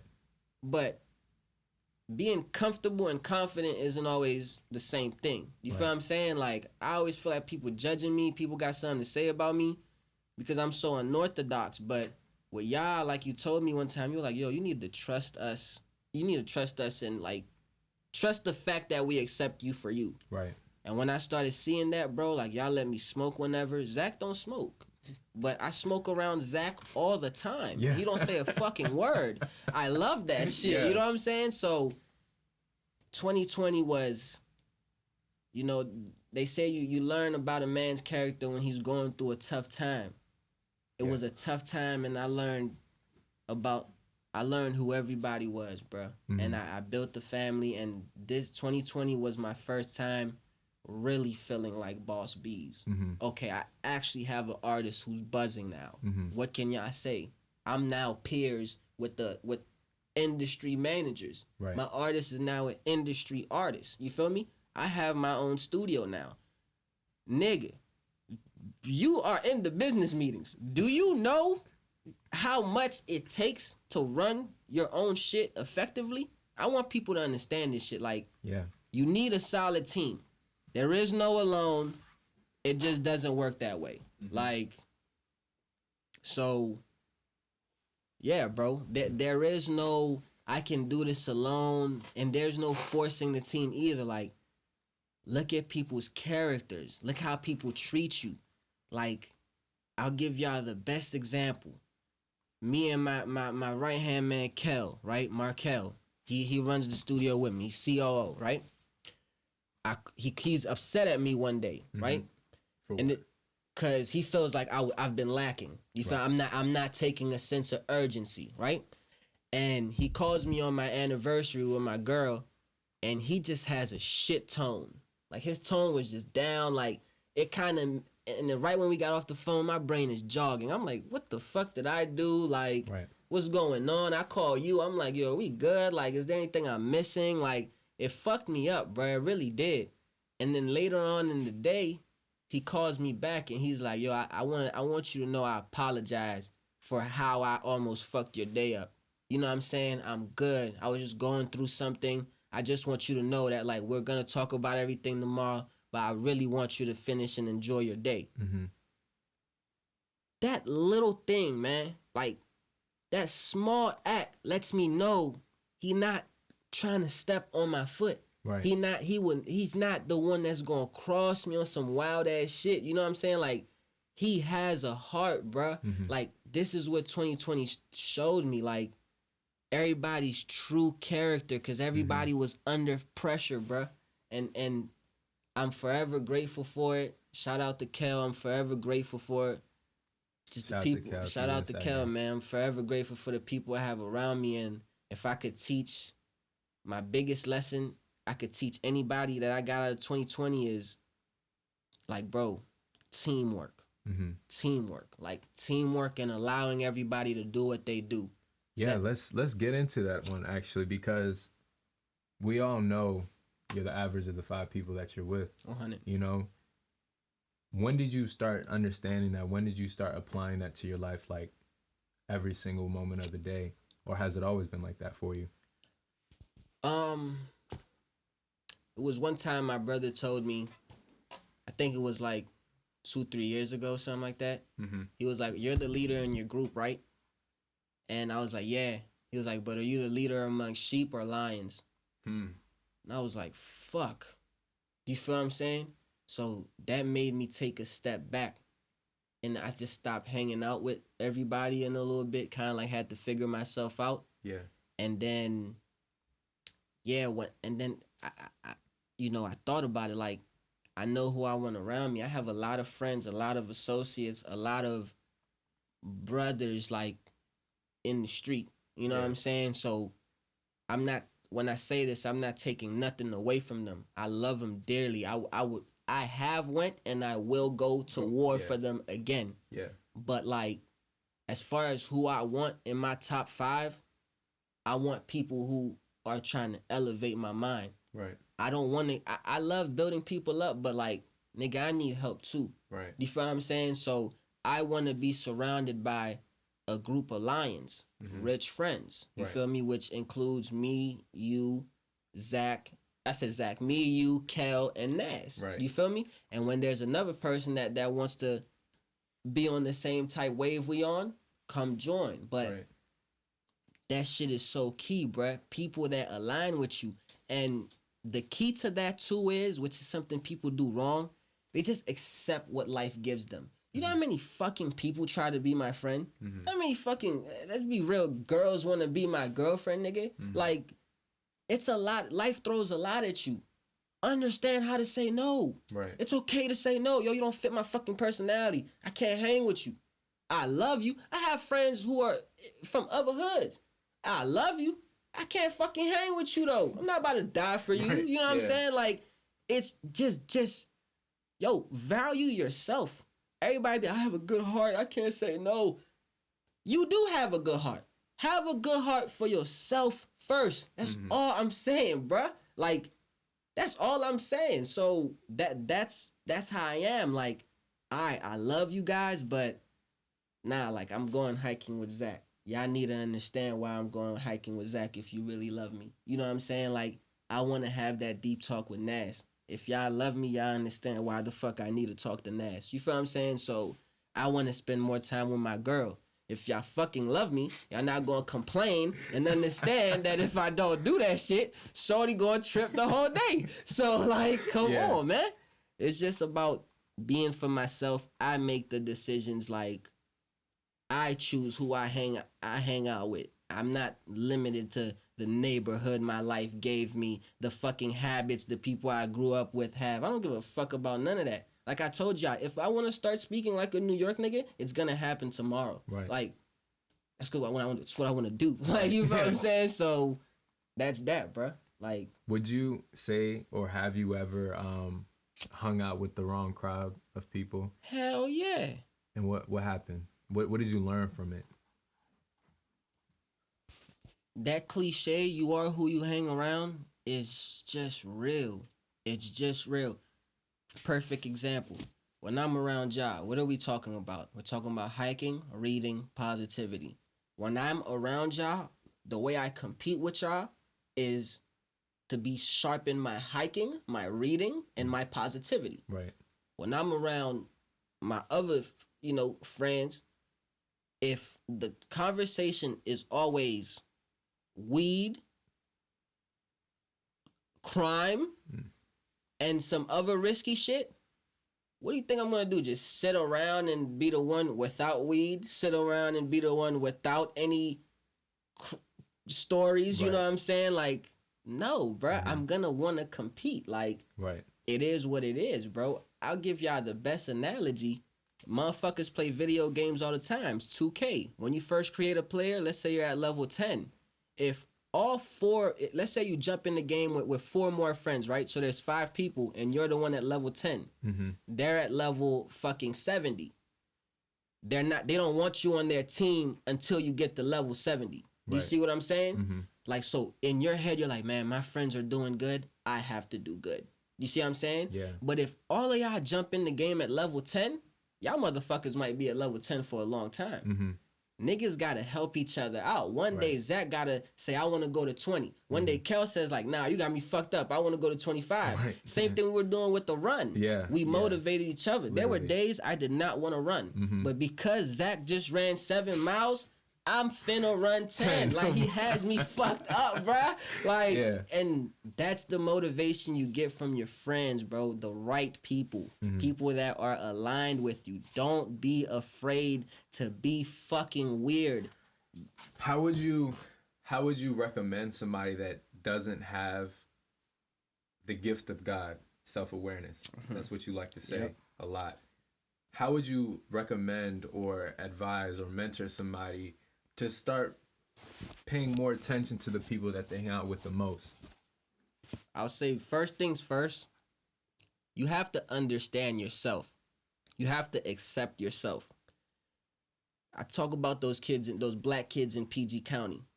Y'all are different black people all dressing alike. Right. Y'all are, no fucking nigga in PG is wearing Sperry's. Some nigga in PG will come to Montgomery County and fuck with Sperry's. Right. You see what I'm saying? You can understand yourself. What do you like? Are you a weirdo? Do you dance in front of the fucking mirror a lot? You probably like to dance, bro. I know street niggas don't dance, but the niggas in the videos, the street niggas who come up with the new moves crazy in the videos. Moves, yeah. You're a fucking dancer. Yeah. You like to dance. Accept that in yourself, bruh. And go probably take a dancing class. I know it's weird, but come on, blood. Be yourself. Be yourself. Back in the day, there are gangsters roller skating, gangsters with perms, gangsters with different shit going on. Look at Young Thug, bro. You know why I love Young Thug? Because he's himself. 100. And they could wear a fucking dress or a fucking parachute. He's his fucking self. I love people who are themselves. Right. So understand yourself, accept yourself, and those, like, once you're like fully in that mode, I'm a dancer, I'm this, I'm whatever, people are gonna come to you. Do you know what I'm saying? Zach is gonna hit you up and say, let's talk about business. You see what I'm saying? Like, little things like that. The right people are gonna be around your life. But if you so worried about being judged, thinking about what the people who are day ones think about you, come on, man. You're trapped. We elevate all the time, bruh. There might be a fucking period in the next 10 years where we spent 3 years where we haven't really talked like that because I'm in fucking Houston and you're in LA. Right. Do you see what I'm saying? But it's okay. You feel me? Like, niggas like us, we always going, you know what I'm saying? But you get what I'm saying? Like, people, like, shit changes, bro. So, yeah, bro, just accept the change. If they really love you, they'll respect you. If they don't, they keep clowning you for who you are, then move away from these dumbass niggas because they're not good for you, honestly speaking. So, that's that, bro. Accept yourself and then accept the change that comes, and you know you'll start bonding, bro. And how do you mentally prepare for something like that? Do you feel like that's a easy task to? Do you feel like that was hard for you personally? For me always being me and comfortable and cool with being vulnerable, nah, not really. For other people that I know what they, you know, I know what a lot of people go through type shit.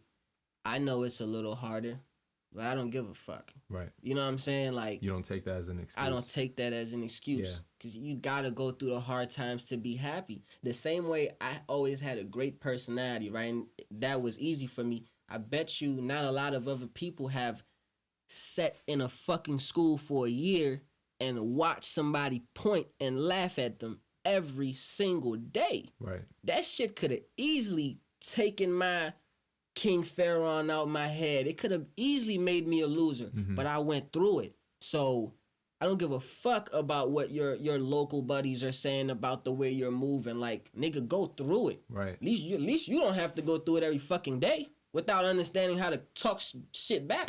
Right. Come on, man. Yeah. Go through it. And to be a little nicer with that answer, to help yourself go through it better. Practice different disciplines. You know what I'm saying? Like what? Like just a lot of times when we stop fucking with, like, when we go back to some stupid shit, is because we're not disciplined. Right. Oh, I know that Tavon kept fucking clowning me, and you know, I know that I shouldn't be around this group of people, but fuck it, let me go back. Right. So that fuck it, you feel me? Practice getting yourself out of that fuck it mentality. Right. When you wake up, you told yourself I'm about to wake up at 7 a.m. It's 7:15. Don't say fuck it. You know, that's just you building this fuck it mentality. Like, if you told yourself you was gonna clean your bed, you're running out of time. Clean your bed, Brody. You know what I'm saying? Get used to doing what you said you're gonna do. Get used to doing what you feel like you need to do. Right. That's how you practice going through things. Like, you build yourself out of that undisciplined mentality, out of that fuck it mentality. Like, yeah. How important would you say keeping a promise that you told yourself is? You will either face the pain of hard work, or you're gonna face the pain of disappointment. And blood, there is no worse pain than disappointment within yourself. If I'm mad at you, whether you're bigger than me or not, I can punch you in your nose and kind of get that out of my system. When I'm mad at me, let's say I'm not hitting myself, what do? Right. That shit sits. Right. You know what I'm saying? That shit sits and it hurts and it kills. Like, just work hard. I keep telling people, there's nothing you've worked hard for that you haven't got.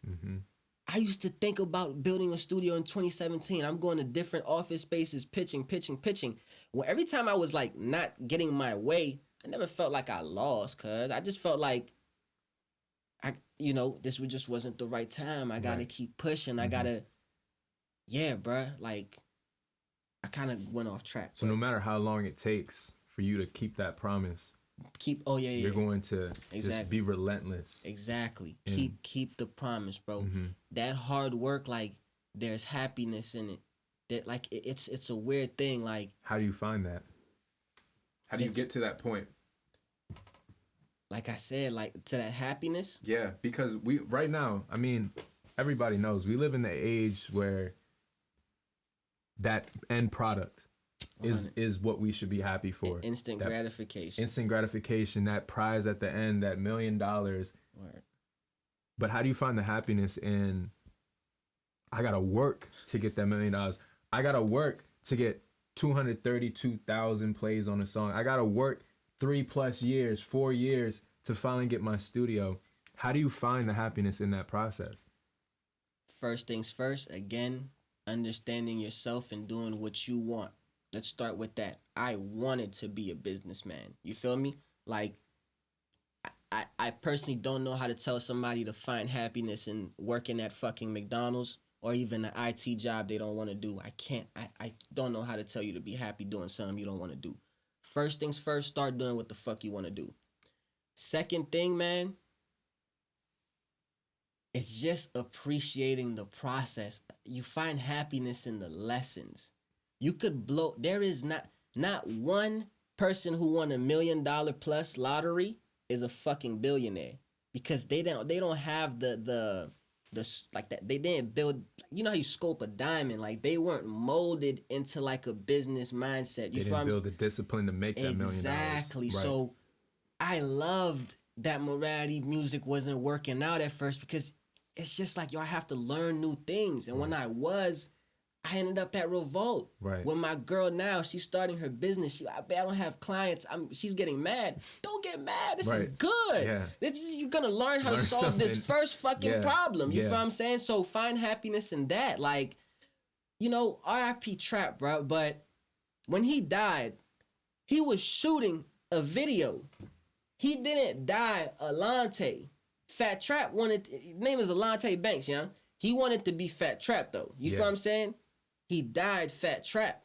You're going to tell me Trap didn't make it overnight, right? But you're going to tell me at that party, while he's recording this video, while he's in his process of trying to become who he wanted to be, you're going to tell me he wasn't happy? Right. I'm vulnerable again. I'm going through a down time. I'm not having the amount of bread I want to have. You think I'm not happy? I'm still Boss Beez, young. Like, I'm still knowledgeable. I'm still confident. You know what I'm saying? Like, and again, I'm knowledgeable, bro. Yeah. Have confidence in that. That's what, like I said, appreciate the lessons, man. Appreciate the process. The process is what's gonna make sure you don't get fucked in the future.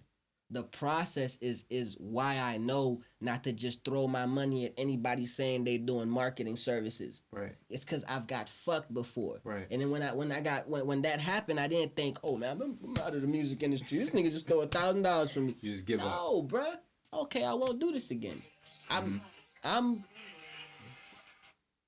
play you terrible. But it's the process that I love the most. I tell people I could die today. I died Boss Beez, bro. Yeah. I like WAP, he always tell me when he see me, he like, yo, you're known for what you want to be known for. Yeah. When I bring up your name, they don't say, oh, the nigga that went to Blake. Right. They say Nast B's manager.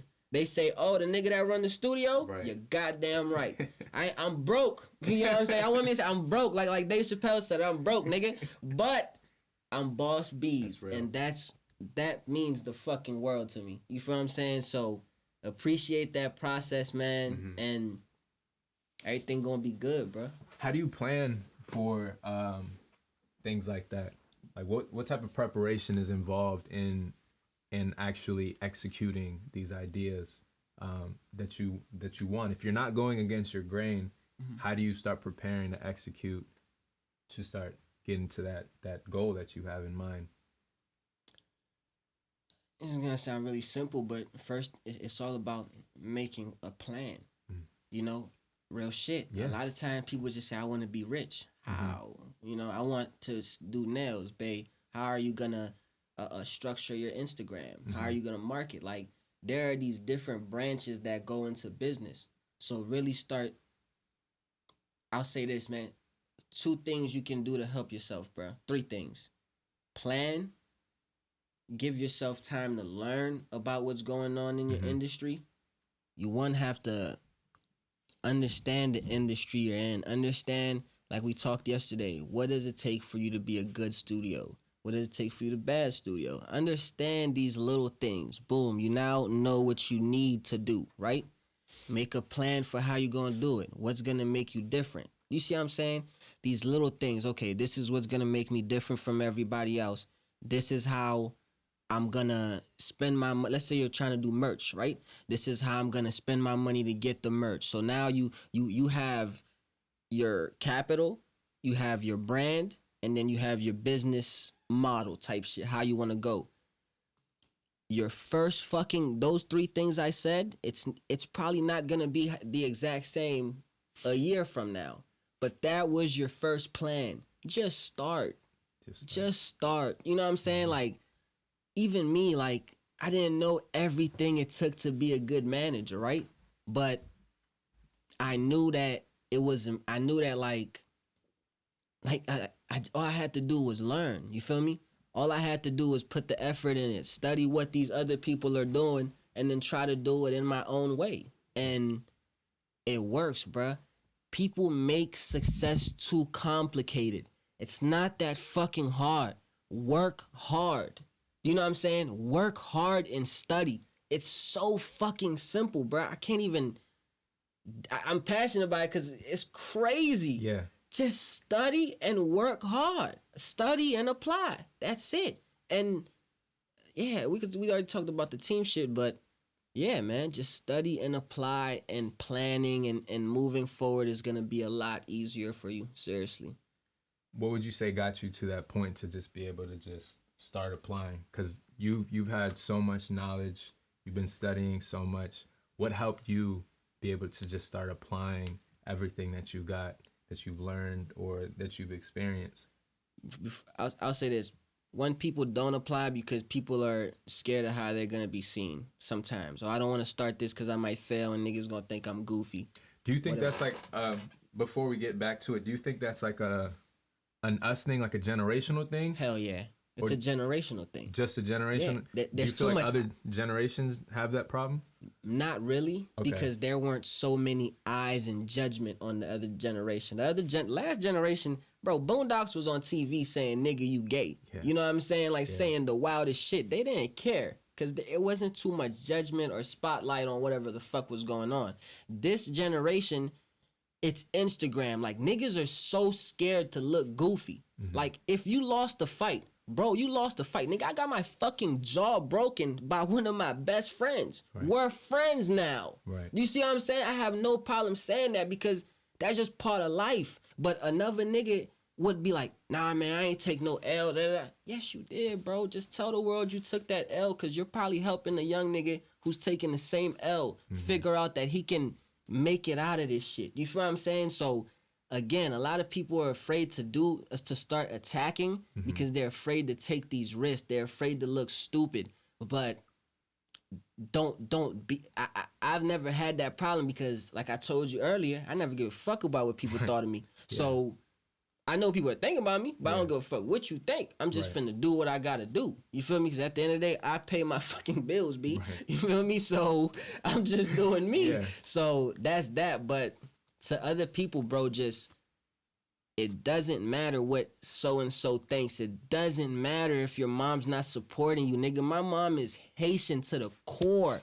There's not one person in my house with a tattoo. I got a sleeve, full back tat, neck tat, leg tat. Right. You know who my mom loves? Me. Right. You know what I'm saying? Every morning, you know who she can't talk to? Me. Right. Come on, bro. Keep pushing. Like, it don't matter what people think. Just apply. I don't mean to go too deep.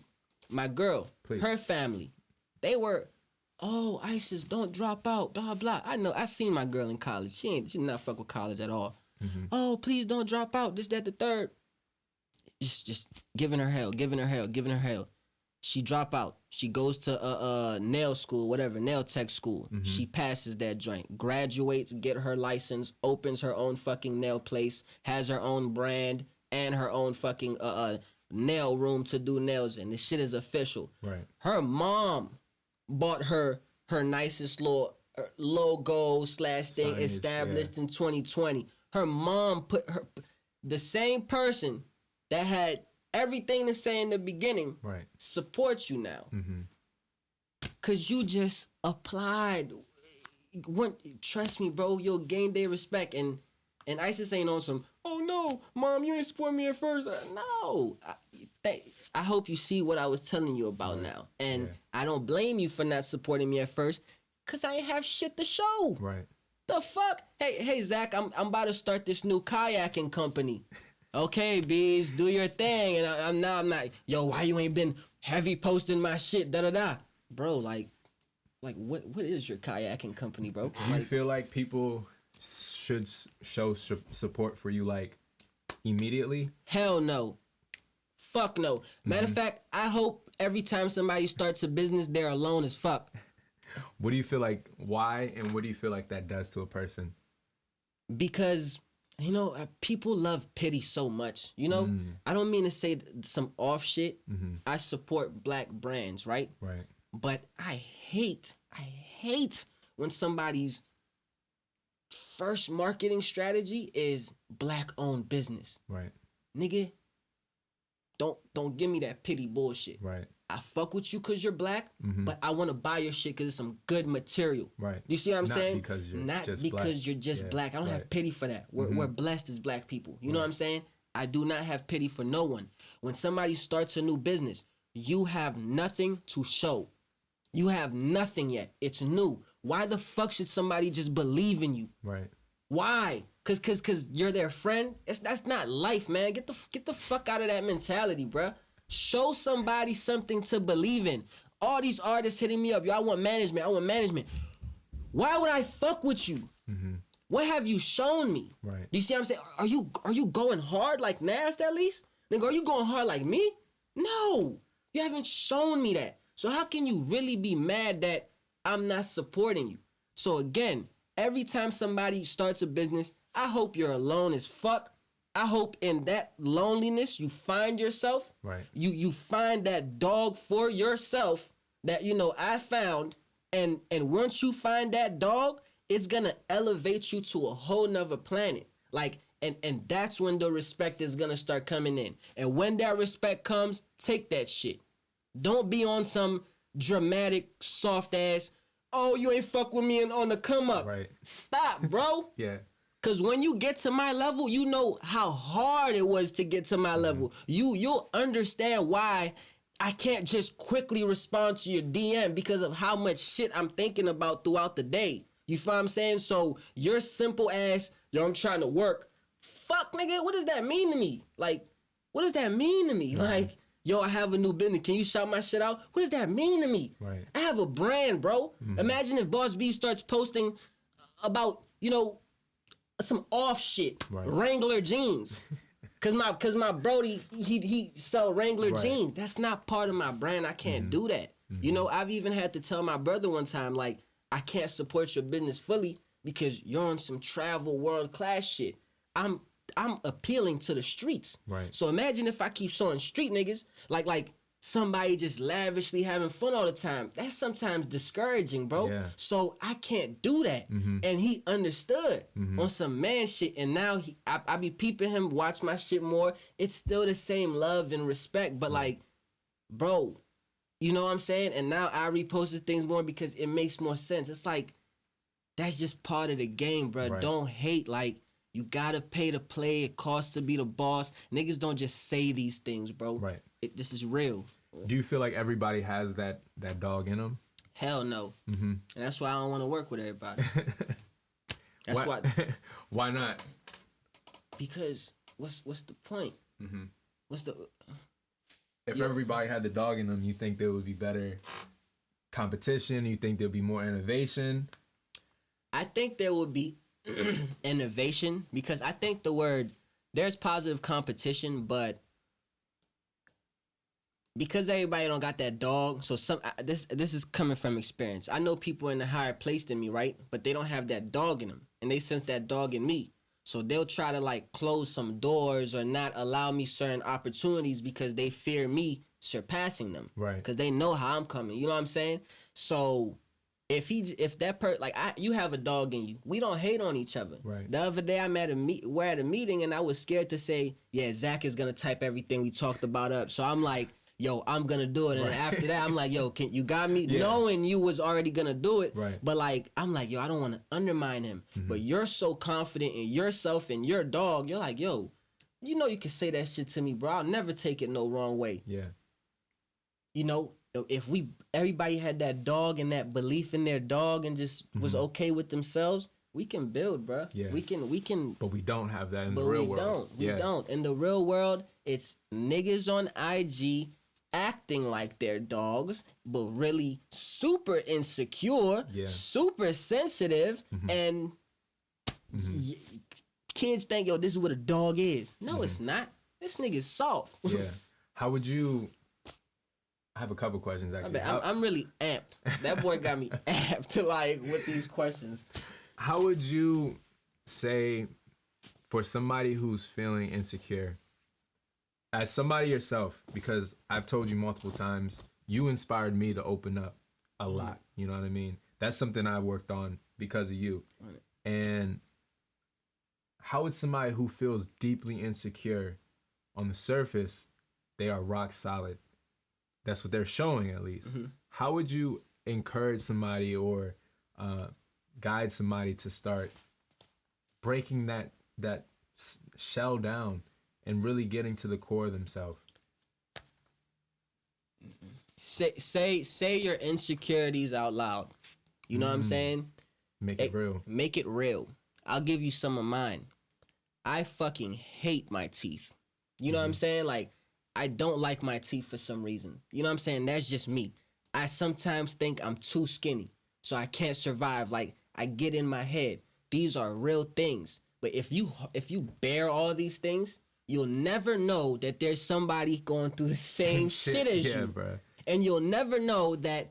I'll tell you this about myself. Beez, I don't give a fuck about your teeth. Nigga, I ain't never stared at your teeth a day in my life. You know, nobody gives a fuck. Yeah. Everybody has their own insecurities. It's just you. Yeah, it's just me, bruh. Yeah. So accept your insecurities, bruh, and you'll learn there's comfort in it. Like, we did a bloopers video, bro.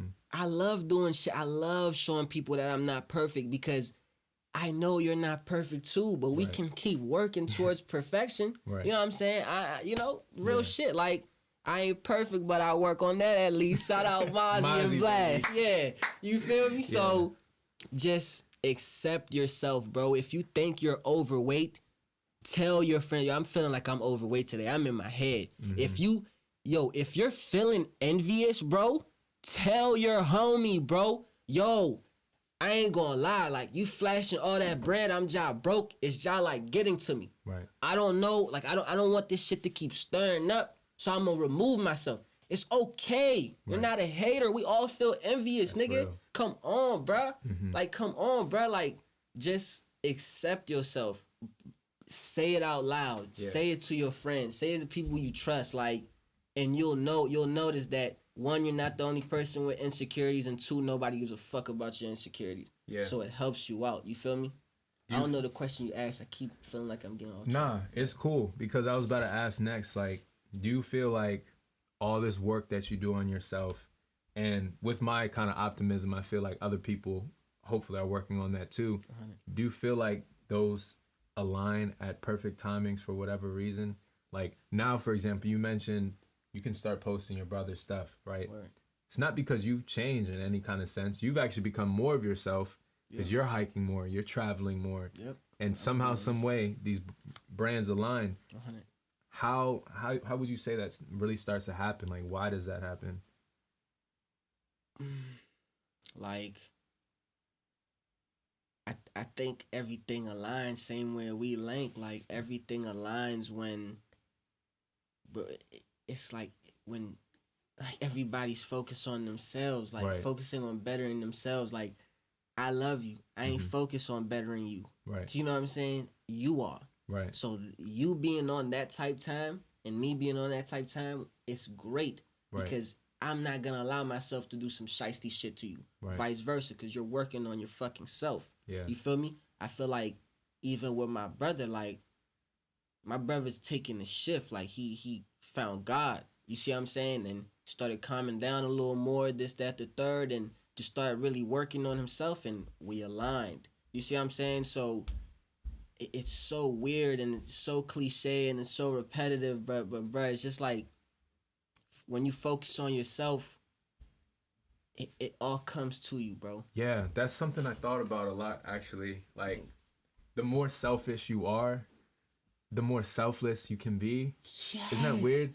But remember the way the Book of the Superior Man, it was like, a man, if he's not fucking with himself, he could be around his wife the whole day. She will not feel him at all. No presence. Yeah. No presence. Yeah. That happens to me and my girl. If I'm unhappy with myself, even if I fake, oh yeah, babe, let me give you a kiss, she senses I'm not here, bruh. Right. When I'm feeling myself, bro, I'm more sexual. Right. I'm more assertive. I'm more ever. Babe, you got your lashes done? Right. You know what I'm saying? Yeah. Like, it's you have to be selfish in order to be selfless. Right. You are no good to the world if you're not happy. You can fake it. I can tell, bro. Let Zach come in here and run a meeting the exact same way, except he's not happy. I can tell. It's real. You know what I'm saying? And it's gonna throw my vibe off. So again, bro, the more selfish you are, the more selfless you can be. For all those people who always use that dumbass excuse, oh, I'm a nice person, I just can't say no. You're just gonna keep getting fucked. Like, that's what happens. You're gonna keep getting fucked. Yeah. I know so many nice girls who the first or second clown ass nigga that approaches their DMs, I'm a nice person, he seems like a good dude. No, bruh. Take some time to be selfish. Take some time to play with this nigga, test this nigga, see if he's really on your type. Be selfish. Once you clear that zone, everything starts progressing. You could be more selfless. When I first started dating Isis, remember what we used to talk about? How is this girl gonna fit into my world? Yeah. I was selfish as shit. I tested her at every chance I could, and I came to you and complained when she failed. Every time, right or wrong. Right. Now my relationship, now that I know that she fits into my little zone, I'm all about her now. Right. Ask her. I'm all about her now. What you want? You want that? Cool. Yeah. Whatever. You feel me? How do you learn how to start saying no? it's hard for me too, bro. Yeah. But for everybody, it's hard for me too. Yeah, it's hard. It's hard. It's hard. It's not even no. Especially if you have a good heart, you be feeling like a bitch, but you be feeling like a fucked up person, right? But it's about. I don't even want to say focus on self again. I'm just gonna say respect yourself. A fucking artist can come in, yo. Let me get a Nast B feature for $200. Mind you, he's our man. Matter of fact, fuck that. Let me get a Nast B feature for free. Right? You just started rapping. Oh, we went to high school together. Let me get a feature. Bro, Nas, like if I'm thinking about this shit. Like, nigga, Nas traveled to Philly, performed in front of 3 people. You know what I'm saying? Like, Nas went through so much hardship.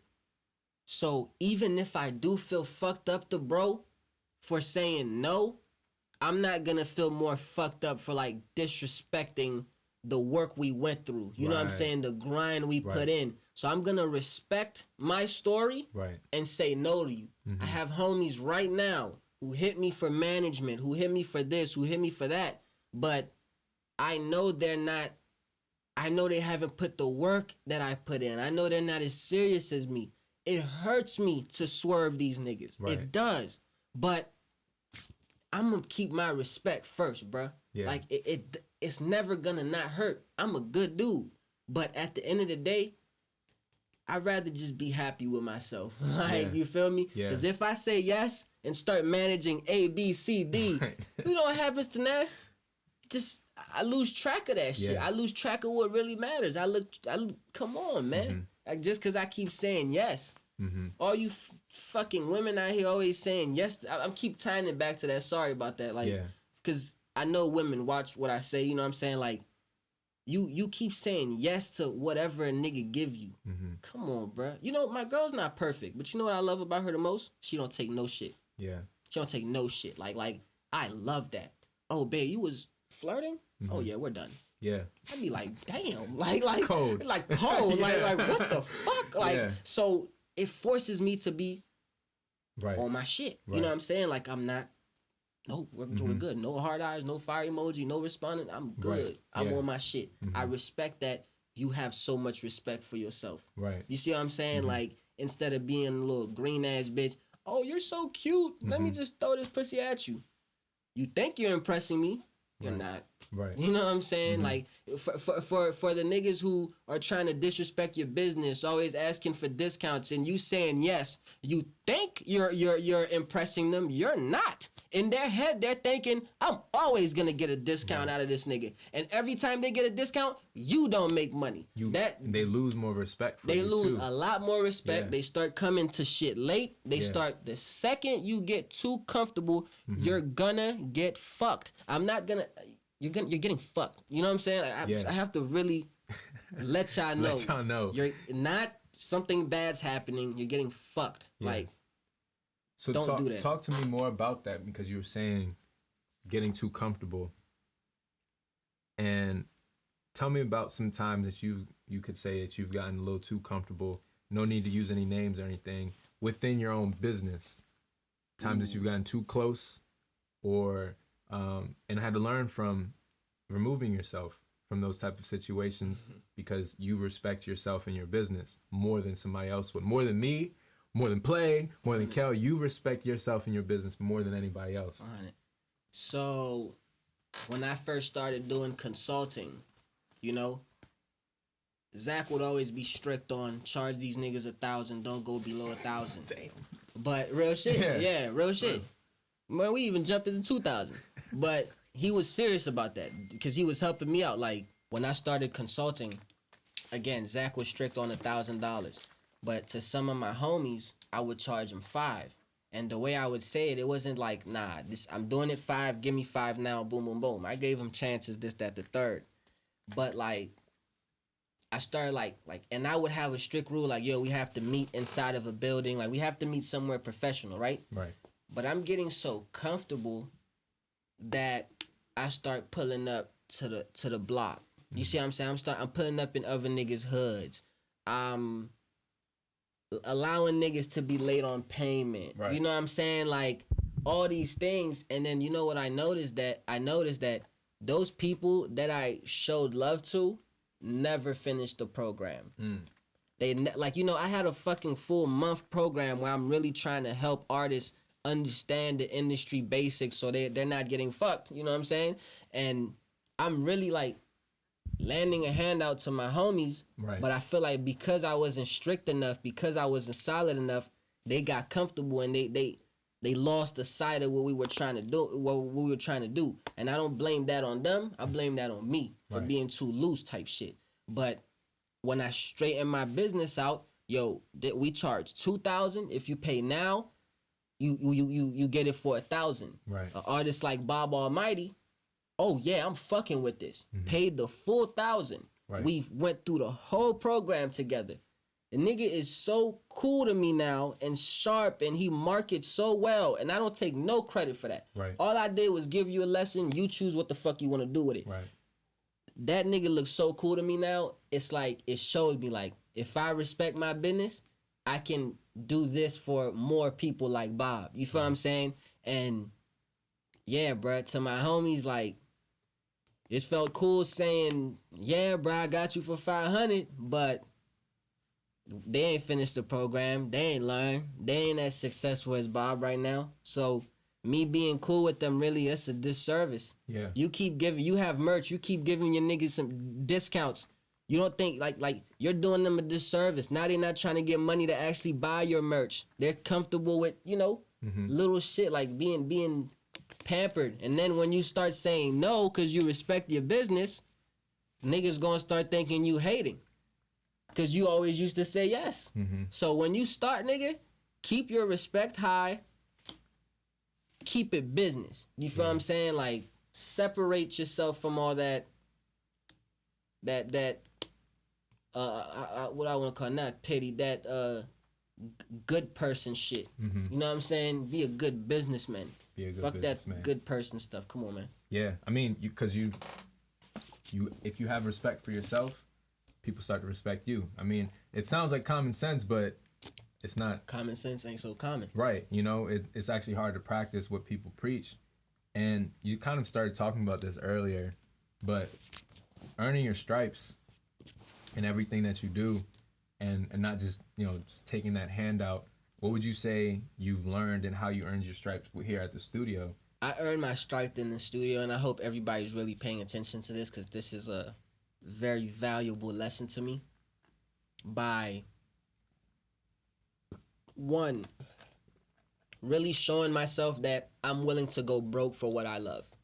I've never had this much money before, you know, Right. And I really spent most of it building the studio. That's one. I learned to I earned my stripes by putting my pride aside. There are 4 chairmen. There's 4 other niggas who run the studio, who own the studio. You see what I'm saying? Right. And that's needed. Instead of saying, oh, I'm Boss Beez. I'm supposed to be boss of everything. You know, have the money all to me. No, I put my pride aside. Boom, on some boss shit. You feel what I'm saying? Earn my boss stripes like that. Allowing my team members and trusting my team members to do what they do. Kel is the COO. He is head of operations. He looks at the numbers. He does a lot of boss shit. Like, a lot of boss shit. And I could easily be in my head like, no, let me start doing this because I don't want to get replaced. No, bruh. That's what he do. Let him do it. Zach is the reason we started having weekly meetings, because he's head of business development. He understands business a little in a deeper or, you know, different sense than I do. And his business acumen is needed type shit. So I'm not about to...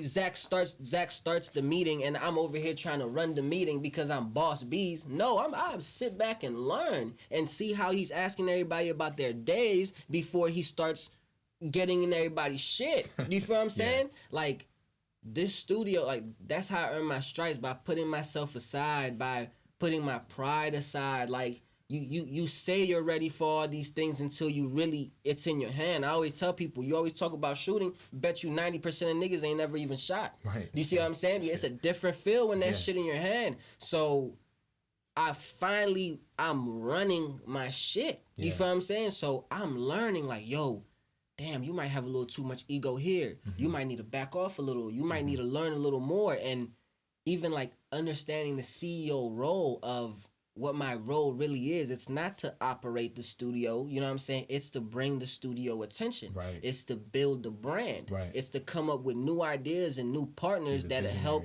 Yeah, the visionary that'll help the studio grow. So that's how I earn my stripes. And I feel like right now, I love it, bro. I told you this yesterday. My busy has been meetings.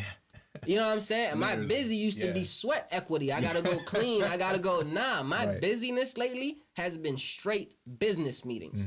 You know, whether it's with an artist, with y'all, with this, with Nas, it don't matter. It's all business meetings. So I finally feel like I am who I said I was type shit. And nobody can take that from me. This studio has made me a boss. Yeah. I'm Boss Beez to the fullest now. And can't nobody take that from me. Thank you, God, for the team around me and the people that support me and for my heart and my hard work, bro. I don't know why I was thinking about that this morning, but I'm glad it came back. But thank you for asking that question, bro. Real shit. I got a couple more things to ask before we wrap it up. Being a boss, everything that you've learned, all the things that you've gone through from Haiti to Ani. Yeah. How important is it for you to be the leader that not only that you've seen yourself as, but also the leader that you really are? It's very important, man, because like I said, God didn't give me superpowers for me not to be a superhero. You know what I'm saying? And a lot of times leaders always want to be the leader. I don't always want to be the leader. Nas can leave me today and still blow. Don't ever listen to Nas and when he's I need Beez. You don't need nothing. Right. That nigga's a leader. Yeah. That nigga is impressing me right now. You see what I'm saying? Like, that's what I want to do. I don't want to be a leader. I am a leader, but I want to build leaders. Right. Do you see what I'm saying? That's why my consultations are about knowledge instead of service. Like, it's different. Like, bro, I want to go kayaking. For me to go kayaking, the niggas around me have to be doing what they want to do. Right. Like what they supposed to do at an effective rate. You feel what I'm saying? Yeah. So that's how I maintain that. You know what I'm saying? I hope I answered the question with that. Yeah. How would you define a leader then?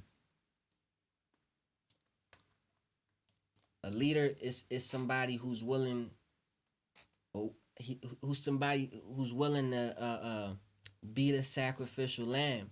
Somebody who's willing to show you that example. Somebody who's willing to teach. And like I said, a leader is supposed to build other leaders. Because when there's another leader in the room, it doesn't make me less of a leader, bruh. Right. You are that nigga in your realm. Right. I am that nigga in my realm. Great. You know what I'm saying? Like it doesn't mean you have muscles.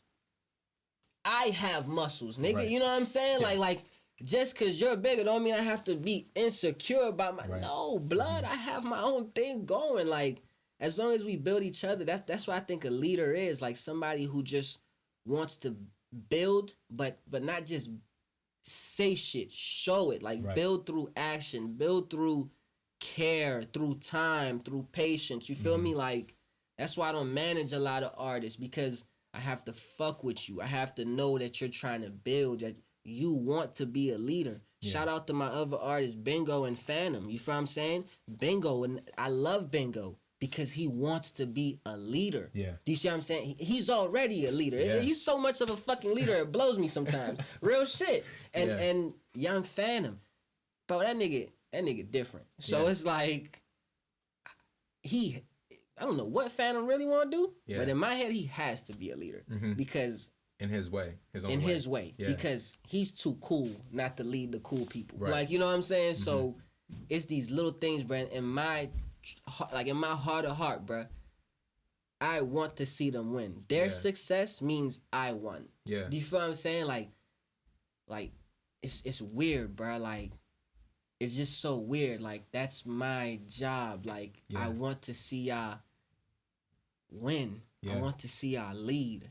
And that's how I know I'm successful. Like something that you talked about before was like being a fan of your friends, of the people that you support, and that's what it sounds like you are. That's why you be very proud of. Yes. I mean, Nast is gone. You know what I'm saying? He's out of here. Yeah. You know what I'm saying? And you're proud of that, not because, oh, I helped build that, but like genuinely because you are a fan of him. You want to see him, bro. Even with you, what I was telling you when I first met you, nigga, I was looking up to you on some like, I still do. You feel what I'm saying? Like on some like vice versa. Yeah, real shit though. Like I'm a fan of you. You think when I'm famous, I'm not gonna tell G Herbo I'm a fan of you? Like I'm a fan of Bingo, bro. I love Bingo personality. Phantom, I'm a big fan of Phantom. You know what I'm saying? Yeah. I love this nigga's little move, bro. So I genuinely fuck with the people I'm around. Like that's why I want to see them succeed because I love y'all so much, bro. On some I want to tear up type shit, no bullshit. Like I love y'all so much, bro. That's why it hurt me so much that Trap died, bro. Yeah. Fuck, bro, but I was a fan. You seen me like 100%. Like, yo, I'm about to manage Fat Trap, bro. I was telling you, like, I was so geeked, fool. Even when I got Bingo, yo, like, I remember telling a couple people, like, yo, I got Bingo. I was next to Phantom when me and Bingo made the agreement. I was like, man, I told you, like, I'm happy type shit. When Phantom hit me, he hit me, nigga. Phantom called me and said he wanted me to be his manager on my way to Deep Creek. As mind you, not trying to say too much details. Fuck that. I'm a licensed shooter. But I had an illegal shit in my car. I was driving fine the whole time. So when I finally like picked up his phone, I'm so geeked. I start speeding, bro. I'm so happy. Like I just start speeding without noticing, get pulled over, bro. I'm like, whoa. The whole drive. But because I'm so happy that this nigga hit me, I almost went to jail, son. Like, come on, son. So that just comes to show you, like, you know, if y'all there, like, I love y'all, bro. Like, real shit. Everybody that I talk to, or you, like, Ruth, like, anybody, E, like, if I'm tapped in with you, like, it's because I fucking love you. So don't disappoint me, bro. Like, go hard for yourself the same way I'm willing to go hard for you. Or else you're fucking letting me down, and don't fucking let me down. Real shit. And, I mean, just the last thing before we wrap this up, man. Anything else you want to say to the camera, to the folks on the live? Anything at all? The floor is yours. You always got something to say. I'll never say I'm done. But, damn, bro, just the theme of this shit, bro. Just love yourself, accept yourself, make yourself happy. You know what I'm saying? Do whatever you gotta do to make yourself happy. Cause once you're happy, you're better off for the world, for your family, for your kids, for yourself, bro. Like, so just focus on that. You know what I'm saying? And just be a good person, bro. Like, it sounds simple, but it's not. Like, don't jank nobody out. It's not cool to do that. Don't gossip. Like, that shit all comes back to you. That negativity, it sits, bruh. Stop focusing on that, bruh. Just do you, man. Like, yeah, that's all I could say. I'm going to keep it real simple, but focus on self and just focus on being a good person. Read some books, do things that elevate you. Fuck watching TV all day, all night. Read some books, do things that make you proud of yourself. When you fuck with yourself, you never have no negativity in your heart. When you're having a good day, I bet you're not honking the horn on the road. You're chilling, blood. Ain't nothing bothering you. So just figure out where you get that source of happiness from. I like to do risky shit. Risky shit make me feel like I'm that nigga. So when I do risky shit and I feel like I'm that nigga, I feel good. I flourish. You know what I'm saying? Like, whatever somebody else's is, like, Zach might like reading 10, 15 pages a day so he could feel smart and then attack the day how he has to attack it. Do that shit. You know what I'm saying? Whatever it is, bro. Make yourself the fuck happy so you could flourish, or else you're never gonna flourish. fuck what everybody else has to say too. It doesn't matter. I'm sorry. Last thing, like, take pride in being unique. Real nigga shit. Zach is not an ugly dude. Zach is damn near smarter than me or as smart as me. If my girl is around you, I'm not thinking, oh, there's another attractive dude in the room, blah, blah, blah. No, bruh. I'm me. Like, I'm me. Fuck with you. Like, even if you're not perfect, I'm not perfect. I'm still me. I'm the only me you gonna get. Literally. Ain't nobody else like me. Ain't nobody else like Zach. Vice versa. You know what I'm saying? Like that's just real shit, bro. Be confident in you. Be confident in your insecurities. Be confident in your imperfection, because your imperfection might be something that's so impressive to somebody else. So just be you. Be confident in you. Stop tripping. And life gonna get smooth. That being said, appreciate every fucking body for tapping in. I appreciate Zach for asking me questions. Mind you, we talk for hours, bruh. This nigga asked me questions. I almost cried 3 times in this bitch. So, thank you for the great questions. You know what I'm saying? Shout out to Play on the audio. Yeah, shout out to Play. And Double M Studios for the nice ass space. Nah, that's real, man. Yeah, real shit. All right, Brody. For sure. Thank y'all for tuning in. For sure. We're gonna put it up and see you guys soon. Peace out.